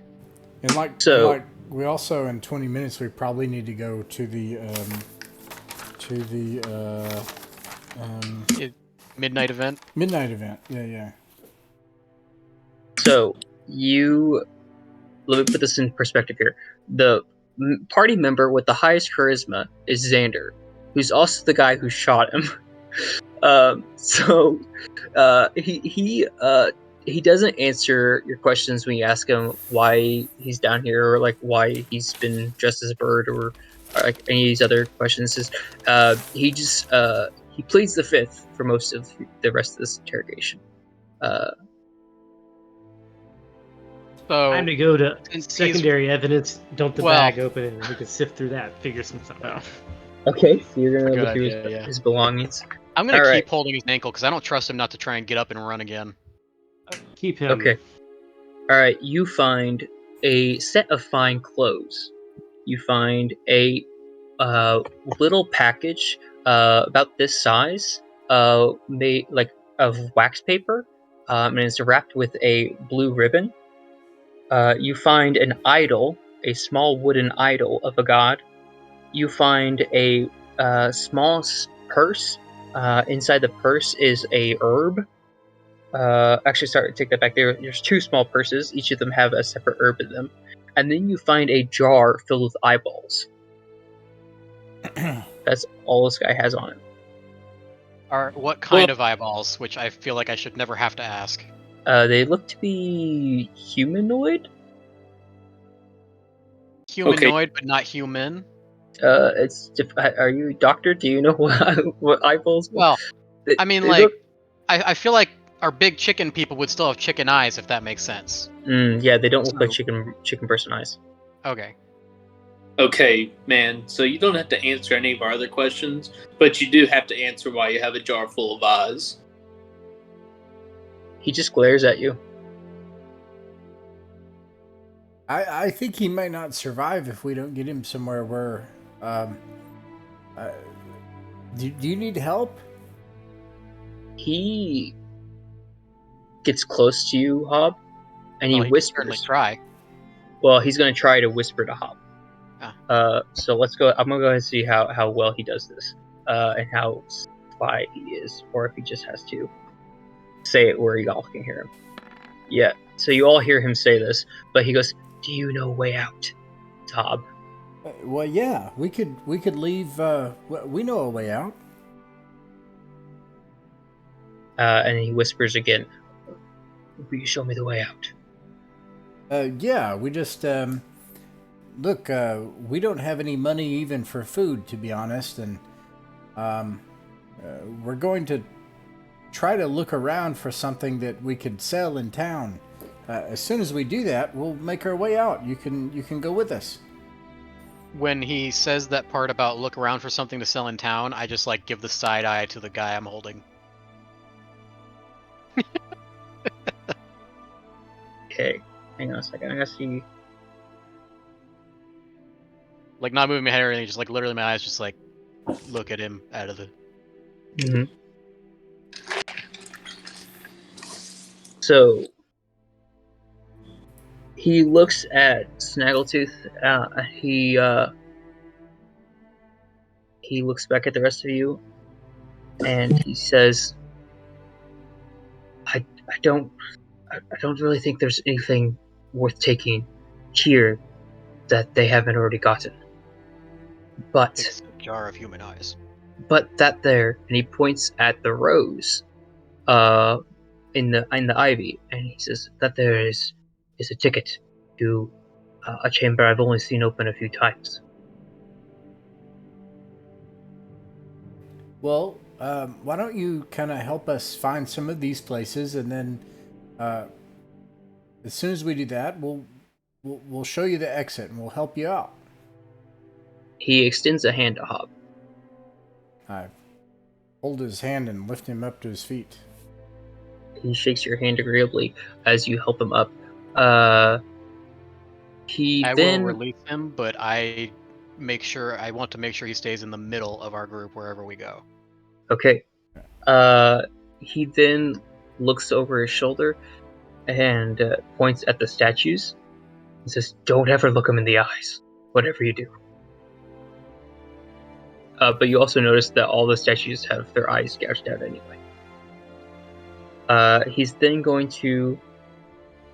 No, hold on. I'm gonna stop him right there and point at his jar of eyes and just be like looking at the statues, looking back at the jar. he mutters a bit of scripture under his breath, and says, "You folks never seem to know these kind of things. It's okay. Look, people like you who wander in here, they end up being food for these bird Wait, creatures. what do you mean, like you? No, I'm just You folks, what is that? Racism. I mean, like me, treasure hunters. We end up being food for these bird folk, and I feel terrible aiding them, but it's how I've survived thus far. I've been able to scavenge these from the scraps that they leave behind, and I planned to honor the dead in some way. And then he also gestures towards the stuff that Crawl has gathered from him. I'm gonna And- look him dead in the eye when he says that about the remains and just be like, I see. Snaggletooth, listen. I'm sorry, my friend. We're just all a little tense here, as I'm sure you understand, and we're sorry that we attacked you like that. It's just Wait, no, well, I'm Snaggletooth. no. That's what I was saying. Like you're freaking him out, man. Oh, my bad. Anyways, which is fine. I think it's hilarious. But what was I gonna say? This place is really terrifying, and the bird people tried to attack us. Anyways, that's why my friend here shot you with magical bolts of death rays. And for Very me convincing costume. to sincerely apologize, I thought you were a bird person. and You did were look gonna- like a bird person. I mean, to be fair, that's what you were going for, and it kind of worked. They'd attacked us before. It wasn't anything personal. That's. I'm sure you understand in the biz, so to speak, as you are, like us people, whatever. that- While they're bird downplaying the person trauma we just put him is- through, I'd like to get a closer look at a wooden idol and see if it's any of the gods we follow. Okay. I'm ready to get a bird suit on and do this thing like what he's doing. This is working for him. He's already got stuff. I'm poor. So what gods do we have here? Mine is Naya. Naya? It's not Naya. Mogus? Not Mogus. Sev. Steve? Seb? You mean Sebi? Sebi. Sebi? Not Seb. Yeah. And Crawls was Rise, right? Okay, so it's none of the gods that you guys are affiliated with. The idol itself looks to be humanoid, but it has a crocodilian heads on the sculpture, and it's holding a spear that is jagged on both sides of it.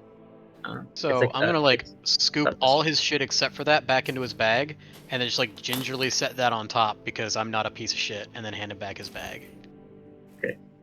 He takes it and nods agreeably.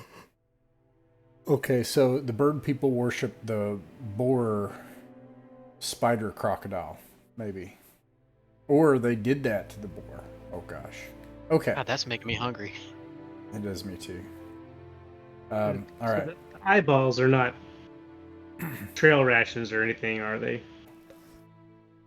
I thought they came out of the statues. I'm just What? saying you're not No. eating these, is what I'm. This isn't food or anything. How he native is he going? He planned on and burying them or cremating them or offering he's trying That's what to. he meant when he's saying Yeah. he was going to honor the dead. Okay. Yeah. All right. Yeah, that's all he was able to scrounge from them. Maybe you could show us these different entrances into other areas, and then we could head out, and we'll make it back to town. You'll be free of this place. He looks around. And he says, "Well, I've actually never been here before."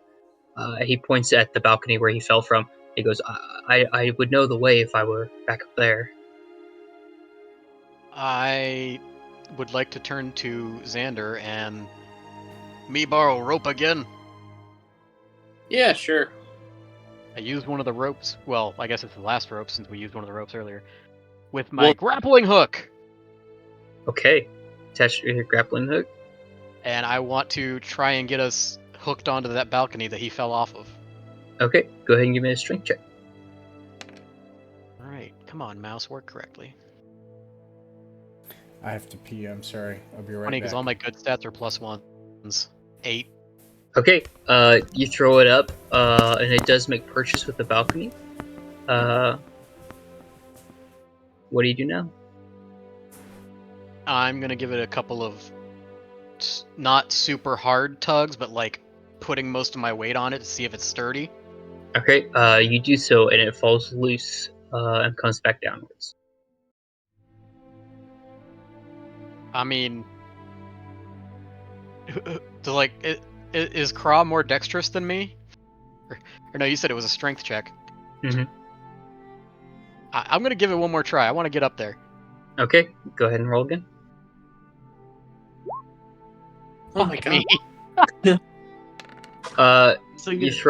throw it upwards, and you misjudge it, and it comes back down without making purchase. It's like we're playing grappling hook lawn darts here. Unless anyone else wants to try, I'm just gonna give Xander back his rope. Xander gives it a try before All right, he.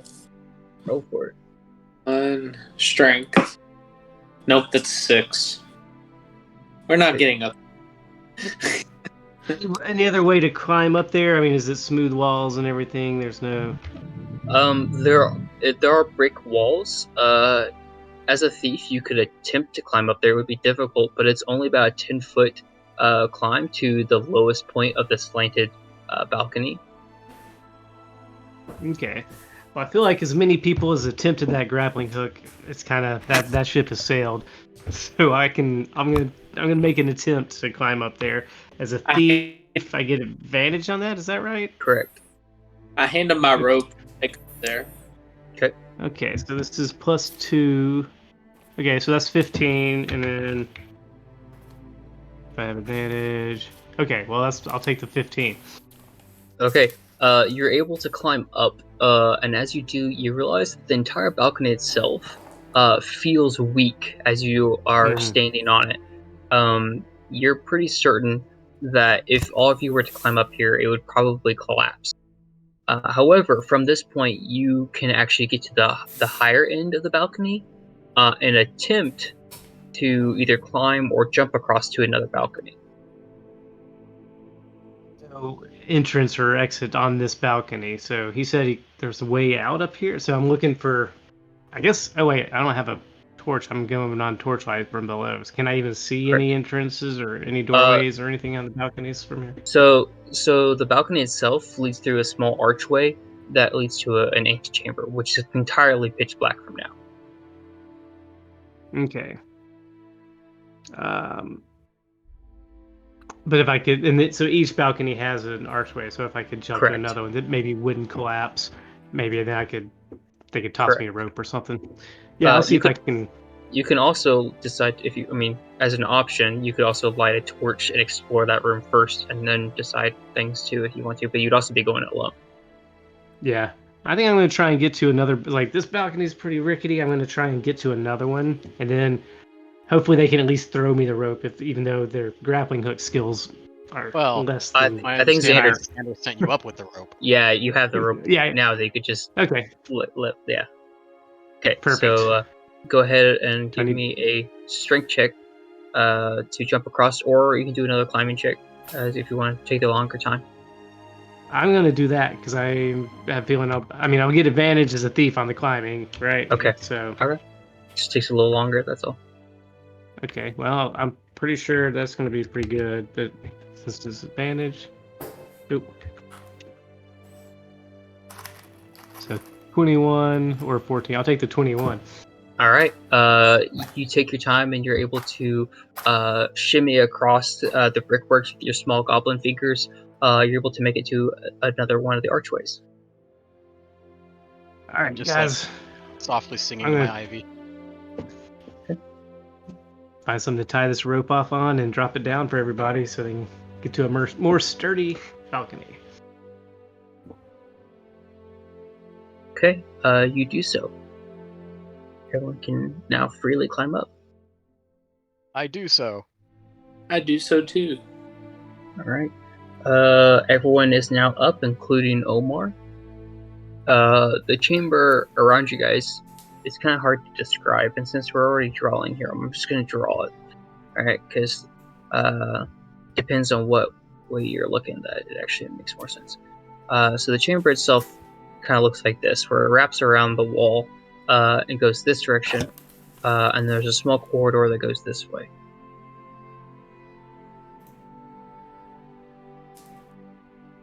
So basically, it extends 20 feet to the south, and then it extends westward, enveloping that wall, and extending another 20 feet. And then the northern wall continues downward until there's a corridor leading west. Lead the way, Omar. All right. Omar gets to near the front of the pack and begins to lead the way. Omar leads you guys down the corridor, which leads down to a set of stairs, which head down in a northern direction, which leads to a doorway. He opens that doorway, and it meets a 20-foot by 20-foot chamber. And then he opens another door. This door, which is on the northern wall of that chamber, has these red runes across the top of it. He walks up, and he actually grabs one of the feathers off his coat, and he drapes it across it. The red runes fade, and the door opens. He walks forward and continues into a large chamber. This chamber is 40 feet by 40 feet, and there's a massive statue, which is twice the size of the matron lady in the first room, and it is beheaded. As you guys continue in this room, there is a doorway across the way on the northern wall.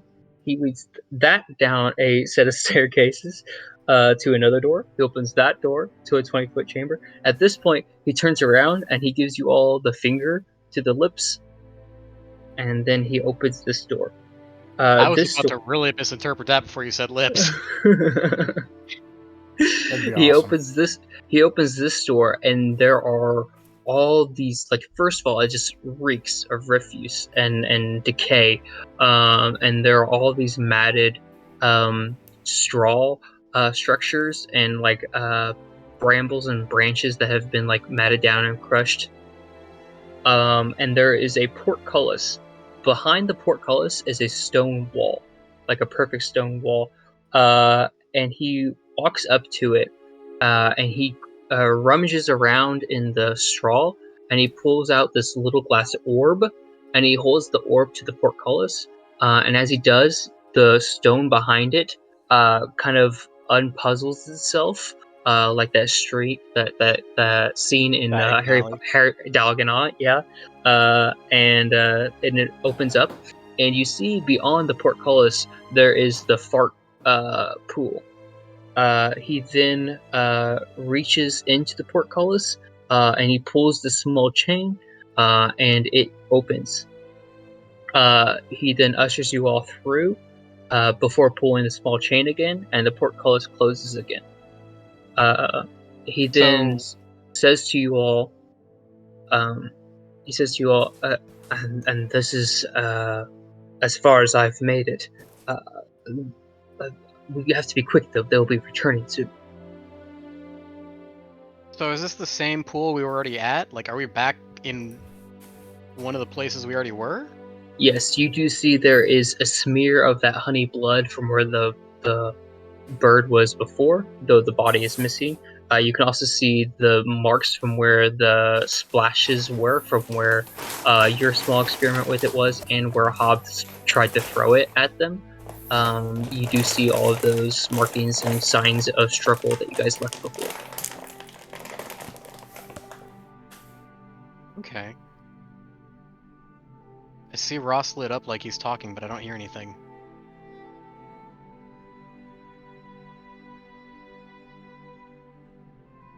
Is that just me, or?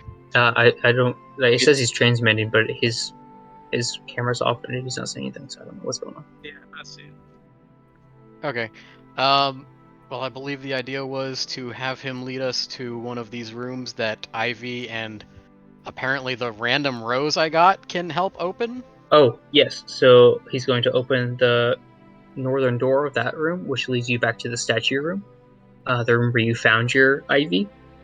And okay. then he's going to point at the hands of the statue. And he says, a flower is worth nothing in the ditch, but place one in the hand and it's worth a wish.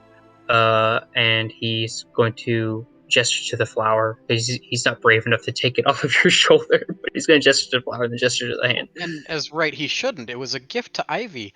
So I ask her real sweetly, my darling pet, my precious baby.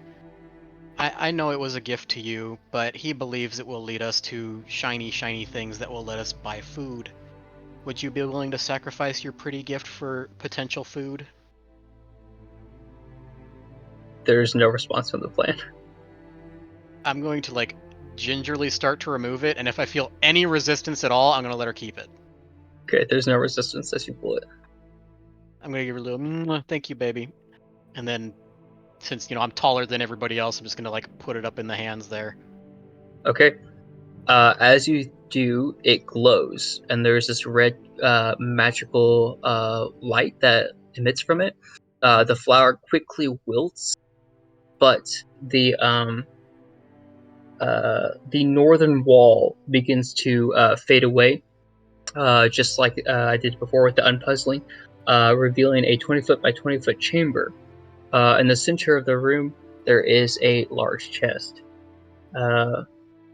Omar says, it sometimes it's here, sometimes it's not, but every time it's here, it's got stuff in it. I will go in and I will approach the chest, but when I'm at a distance where one of my clubs can reach it, I'm going to poke it with my club. Okay.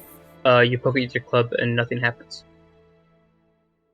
Alright, I would like to attempt to open the chest unless my thief goblin would like to go. Flower. I mean, if it's locked, let me know. I mean, yeah, so that's the plan. I'm gonna try to open the chest then. Okay. You open the chest. Give me a d20. Each of you give me a d20. Nat 20. Nice. 15. Okay. Now watch him be like, Sean, you go first, because this is an initiative roll. Nope. Lane, what'd you get? I'm sorry, you cut out. 15. 15. Okay. Ross. 2. 2. Oh, jeez. Ross, you find in the chest some bear bait. Smelly, rancid bear bait. Both Xander and Crawl, both of you find matching rings. They're both silver. Both of them have Elvish inscribed on them. Xander, you're easily able to read the Elvish. It says Ring of the Gossiper. And Snaggletooth, you find a large rolled rug, a very ornate rug, which has been rolled up and wrapped with a ribbon.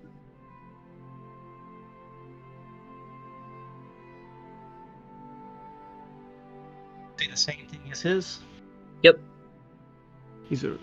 And what was it again? Ring of It's the Gossiper. Gossiper. Mm-hmm. Can I tell Okay. that it's magic? Yes, it has a smell to it that you just have this instance of like this is magic. Yes. I put the ring on. Okay, How- you put the ring on, and all of a sudden, all of the ambient sounds around you, the flickering sound of the torch, the ambient echoes of the walls around you, the gurgling of the milk just a room away, everything just becomes so much vivid. Like all this audible sounds are just so much more vivid, and you can hear everything. You actually can hear your own breath much louder than you did before, and everything just becomes much louder. So I have super hearing now. Cool. Appears to be so.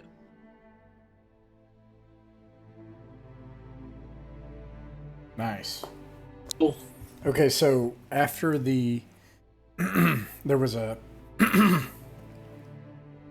let's see, a big 40-foot room with a beheaded statue, and then room to the north that we followed him in that was a 20-foot room, and we had to go down into stairs, and there was a portcullis, and he used an orb and a small chain and something about a rune, I think. And then we're in another room now with a chest.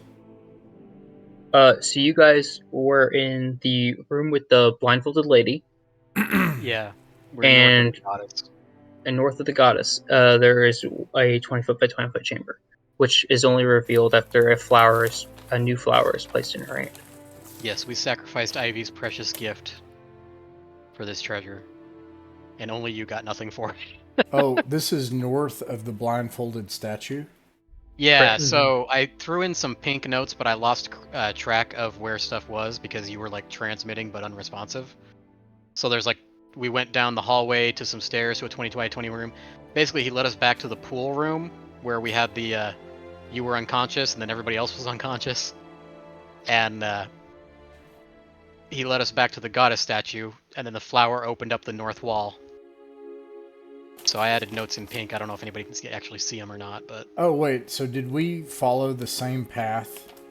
No, We it's an entirely different path. We went through the path. So the I'm so first time we lost. visited here, he led us from the angel room to the pool room we were the first time we were in here. So we just went back the way we left the first time, basically. Yeah, towards the goddess room. But how did we even get there? So I've got that we're let's see, we were at a balcony, and then the balcony it falls around, and then it goes to the west, and then to the west. Okay. Oh, sorry. Go ahead. So I'll start over from here. So the west, he led you to this one. All right, this room here. There is a door with runes on it that he used one of the bird feathers to open.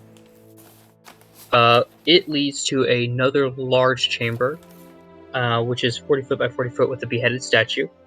At the edge of that chamber, there was another door, and he led you down that. Through that doorway, down a staircase to another door. This door had a portcullis on the eastern wall. Behind the portcullis was just a solid wall. Like it's a portcullis that leads nowhere. Until he rummaged around and found this orb, and used the orb to open it magically, revealing that it was opposite of the pool room. The room with the fart milk. Oh, okay, so this room with the portcullis, after going down some stairs, opens up a secret door behind a false wall. Yes. Okay. Gotcha. Sounds about right to me. And then from there, where did you guys find this chest? It wasn't We there. went all the way back to the... We went back to the fart room, and then went from the fart room back to the... And Goddess room. the goddess room, and then there they placed the token in the goddess and magically revealed another secret door on the northern wall of that room. Oh, okay. Where the ivy was? Yes. Yes. And while he's being caught up, I'm just like whispering to my Ivy, which I imagine Xander can hear since he put his ring on. I'm just like, as the stars start to align, I hope you'll take it as a sign that you'll be okay. And just, loving on my best friend here. Okay. Does this secret room north of the blindfolded statue, does that room have any doors? It doesn't appear to have any doors, no. Okay. But also it didn't have a door to begin with. I don't know about you guys, but I say we take our riches and get out of here while there's still daylight. We don't want to be out here after dark. I'm And holding leave my rancid bear stuff. I'm like, yeah, I guess you're right. I put my hand on his shoulder, his little tiny shoulder way down there, and I'm just like, you did want food. I'm probably gonna eat it when we get back. We can try and hunt a bear to eat? Well, I mean, it's apparently rancid, so I'm not even sure if you could get a bear with it, but... I mean, I think it smells rancid. I think there's a difference between what humans find enjoyable and what bears find enjoyable. We go back to town, and the first thing I do is eat it. Okay. Like, as soon as we cross through the gate of the town. Oh no! Why? How many inventory slots does my large rug take? I 4. I curl up in a ball while I vomit and cry.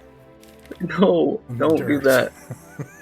Can I just, like, not let it... Like, when he tries to eat it, can I just, like, slap it away and be like, I'll buy you food? You have money?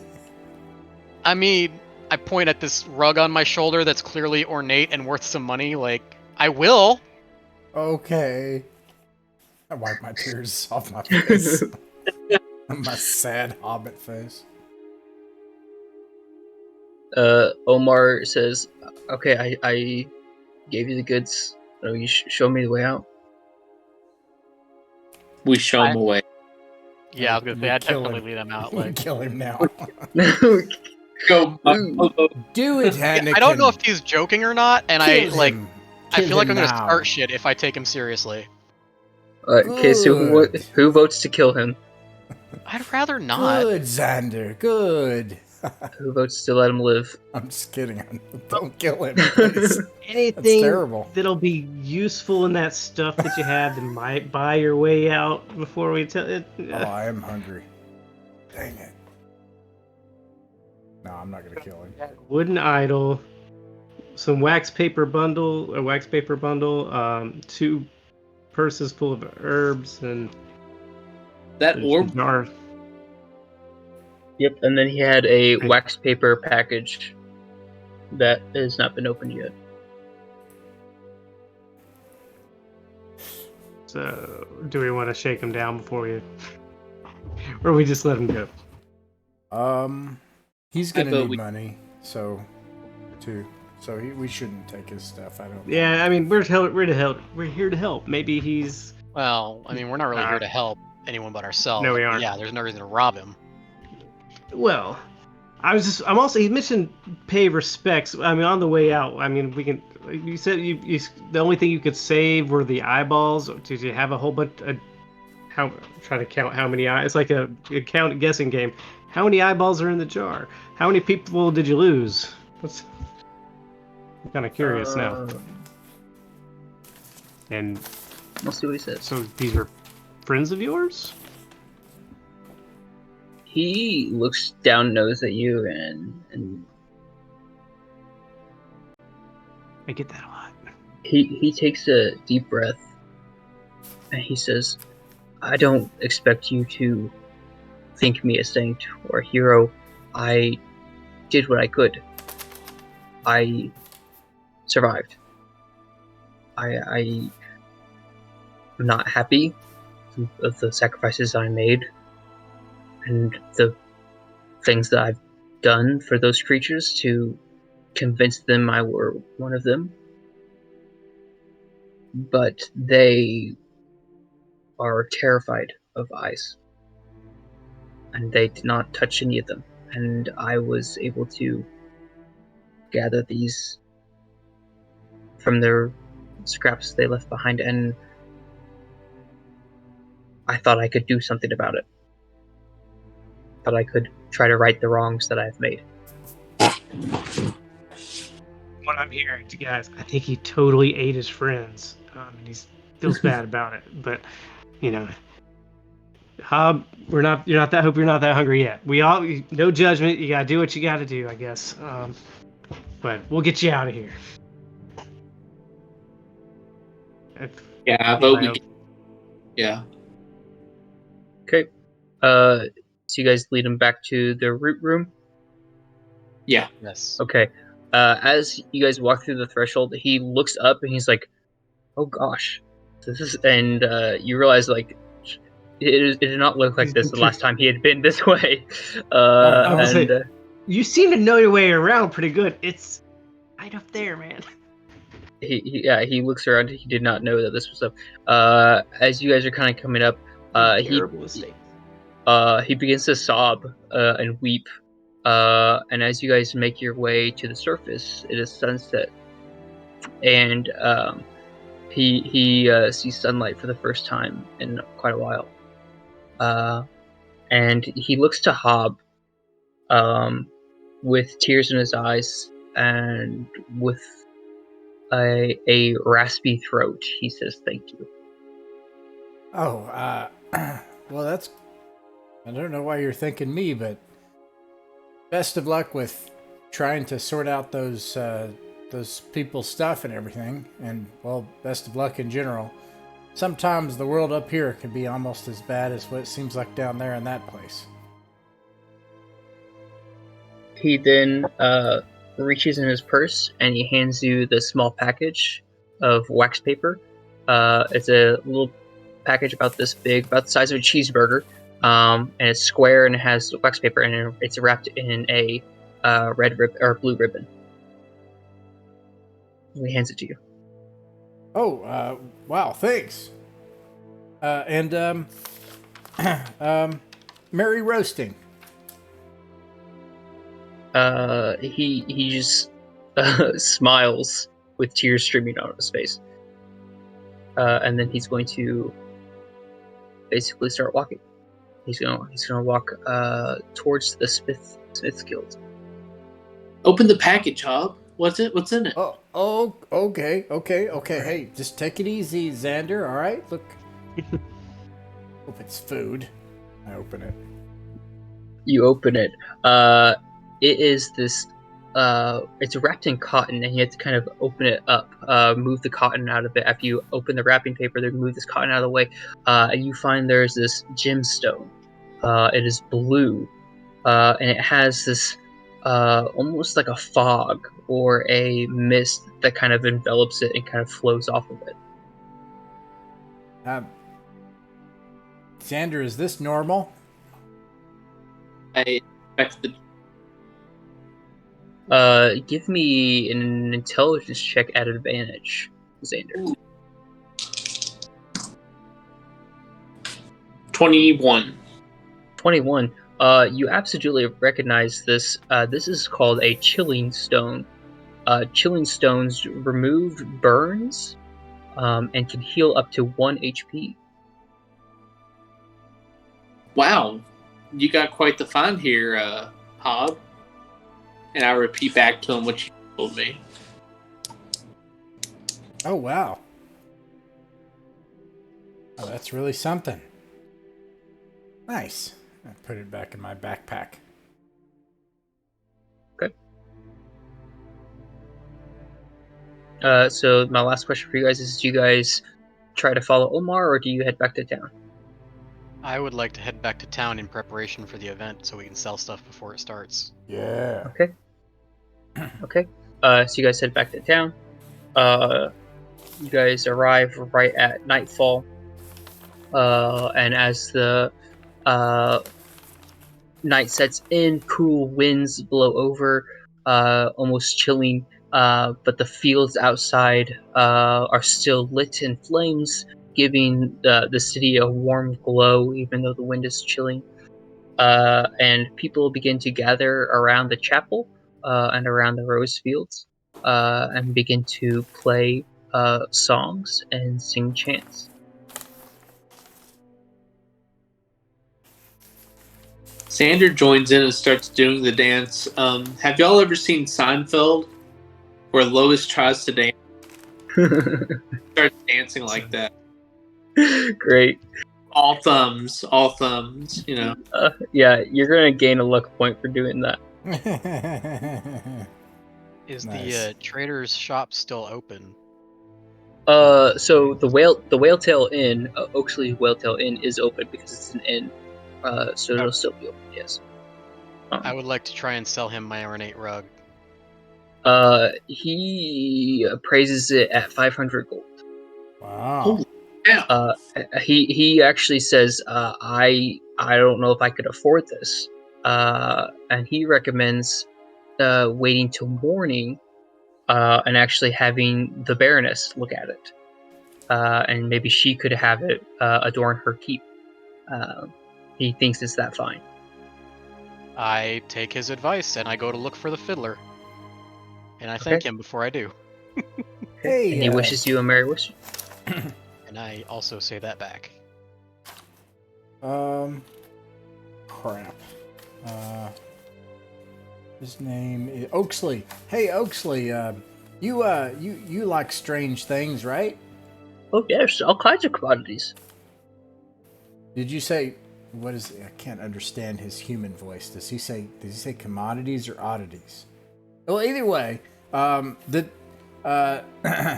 have a chilling stone. Ooh. Yeah, what do you think about that? Would you like to buy that? He looks at it and goes, "Oh yes, I could probably afford this. Would you be willing to take 130? Yeah. Oh, are you sure? That's pretty low, but okay." He's pretty proud of himself, and he goes over and he begins to start counting coins out. He looks over at the other two. Do either of you have any goodies to trade or to barter with? I have a magic ring, but I think I'm gonna keep it. I'm gonna keep mine too. Oh, Okay. I didn't turn invisible. or while we've anything- been doing this, anything has out there about been it. like... I'm sorry, Lane, I was over you. Yeah, it's okay. What were we gonna say, Lane? I was saying I was gonna keep my ring too, and I just put it on, and everything is loud. I don't go invisible or anything. Okay, You yeah, put I'm keeping it. you put yours on too. Yeah, I don't know what happens. Once you put yours on, there's this like a sharp mic spike, like you know that sharp ringing sound that happens as you take it I off. can't do it too close. Yeah, too close. If you guys were within 100 feet, it'll do that, which is maybe a good thing or a bad thing depending on how you guys want to do that. Okay. But yeah, what were you gonna say? While we were doing this, has there been any reaction to Ivy? It seems to not like the cold wind. Well, but I that's mean not more much. like, does anyone else seem to be like reacting to its presence? No. I mean, Okay. it's odd, but so is a half-orc's presence in general. So like nobody's that taken aback by it. No. Well, given the other thing you said though, I'm just gonna like pull at the back of my shirt and be like, "You want to go in here? It's warm." Right. Which sounded really creepy out loud. It didn't sound like that in my head. Okay. All right. So is everyone gonna go to the chapel then? Is that what we're gonna do? Just That join in the where's that? festivities. All right. So you guys go to the chapel. Well, the actual like ceremony is not till midnight. So you guys go to the chapel. And they do have a potluck. There is a large cauldron filled with a tomato soup. And several different roasts, roasted hog and roasted pheasant, and other roast beasts that have been imported specifically for the ceremonies and the feasting, along with dozens of pastries and breads and cakes that have been made using the grains from the harvest. You see a frolic about and sing merriment as most of the people you saw gathered around the center of town take off their mourning robes and reveal these brightly colored outfits of fine clothes as everyone wears their best adornments and make merry. You guys can see that there is a field of roses that surround the chapel itself, where you can see there are a couple women that seem to be like mingling and gossiping there. There seem to be a couple older farmers who are all resting their aching knees on some pews in the center of the chapel. And you can see there is a couple choir members singing up on this like stage platform near the end of the chapel. But yeah, if there's anything you guys want to do now, you can let me know. Can I blow an inadvisable amount of money on the following things? Oh God. A lot of food, a really fancy Hobbit outfit, and Okay. a foot rub. Okay. Because I'm a Hobbit. I mean, Right. foot rubs are great anyways, but if you're a Hobbit, it's probably really great. It's like your main organ in your body if you're a hobbit. Right. Okay, didn't need that image. We can't level up unless we have gold, right? So the way this game actually works is when you find gold, it's worth a certain amount of XP. Like as in the claiming of it is worth your gold. So I said to get from level 0 to level 1, you'd have to spend it. Because it's kind of like how you like attain the abilities that you have. But now that you have it, basically finding the loot will be worth a certain amount of loot depending on what it is. Will be worth different XP. So to answer your question, you do not have to spend your gold to have XP. No, We did spend it the first time though to all get to level 1, didn't we? correct. Okay. So how much XP does finding a magic ring of gossip count? So it'll be 2 XP for each of the rings. It'll be 3 XP for the rug. It'll But be that 1 XP for the. that just goes for Snaggletooth, though, right? Snaggletooth just gets 3. So no, it'd be divided. It'd be added up and then divided again. So it'd be 1, 2, 3, 4, 5, 6, 7, 8.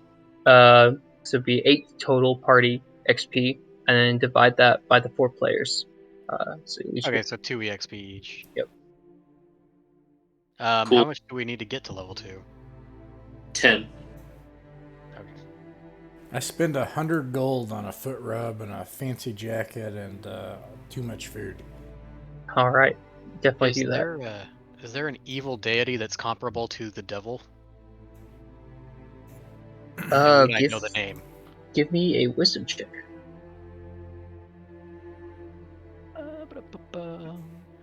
What is my wisdom? +1. Okay. Well, and it's for the sake of a song too. Mm-hmm. So with advantage. Yes. Okay. 21. Nat 21.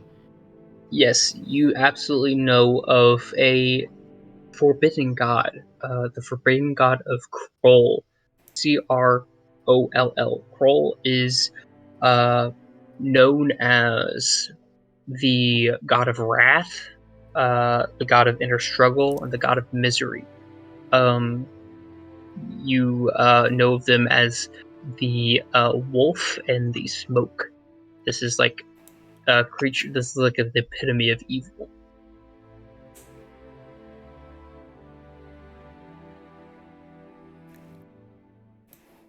Okay, I'm gonna try and like jerry-rig this song into being lorely accurate. Okay. So, Hob, go ahead and give me a D8. How much of your money are you gonna blow? Cause you got the 100 and whatever from. Yeah, Oopsie. 100 gold pieces. Okay. All right, give me a D8.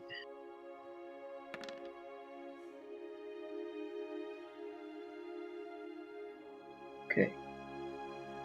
Are we using the Shadowdark rolls? I'm gonna I have a particular idea if we are. But Okay, go only for it. if. Okay, so I noticed something, and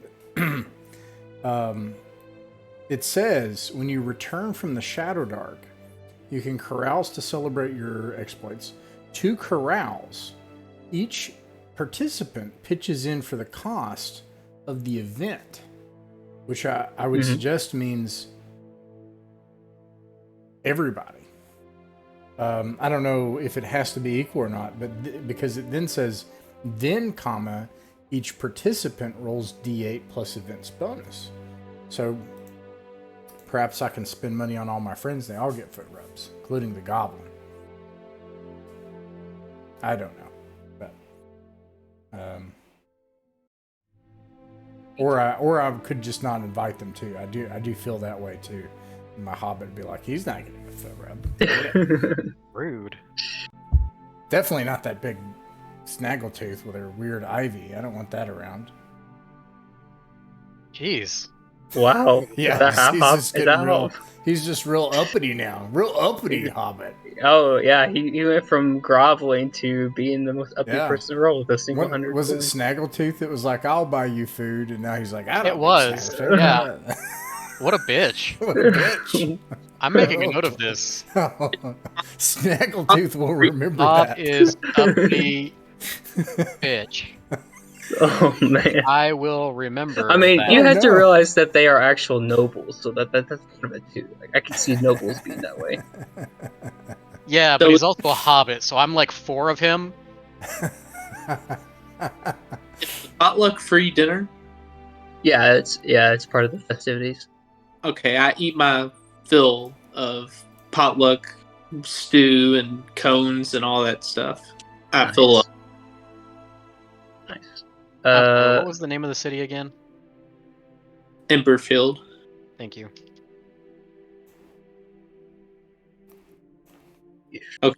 11:30. I gotta head out. Okay. Thanks for playing, everybody. I will say, as you throw all of your money at the festivities that happen, you do make a good friend amongst the chapel people. There is a priestess who befriends you, Hob, and her name is Moira. All right. She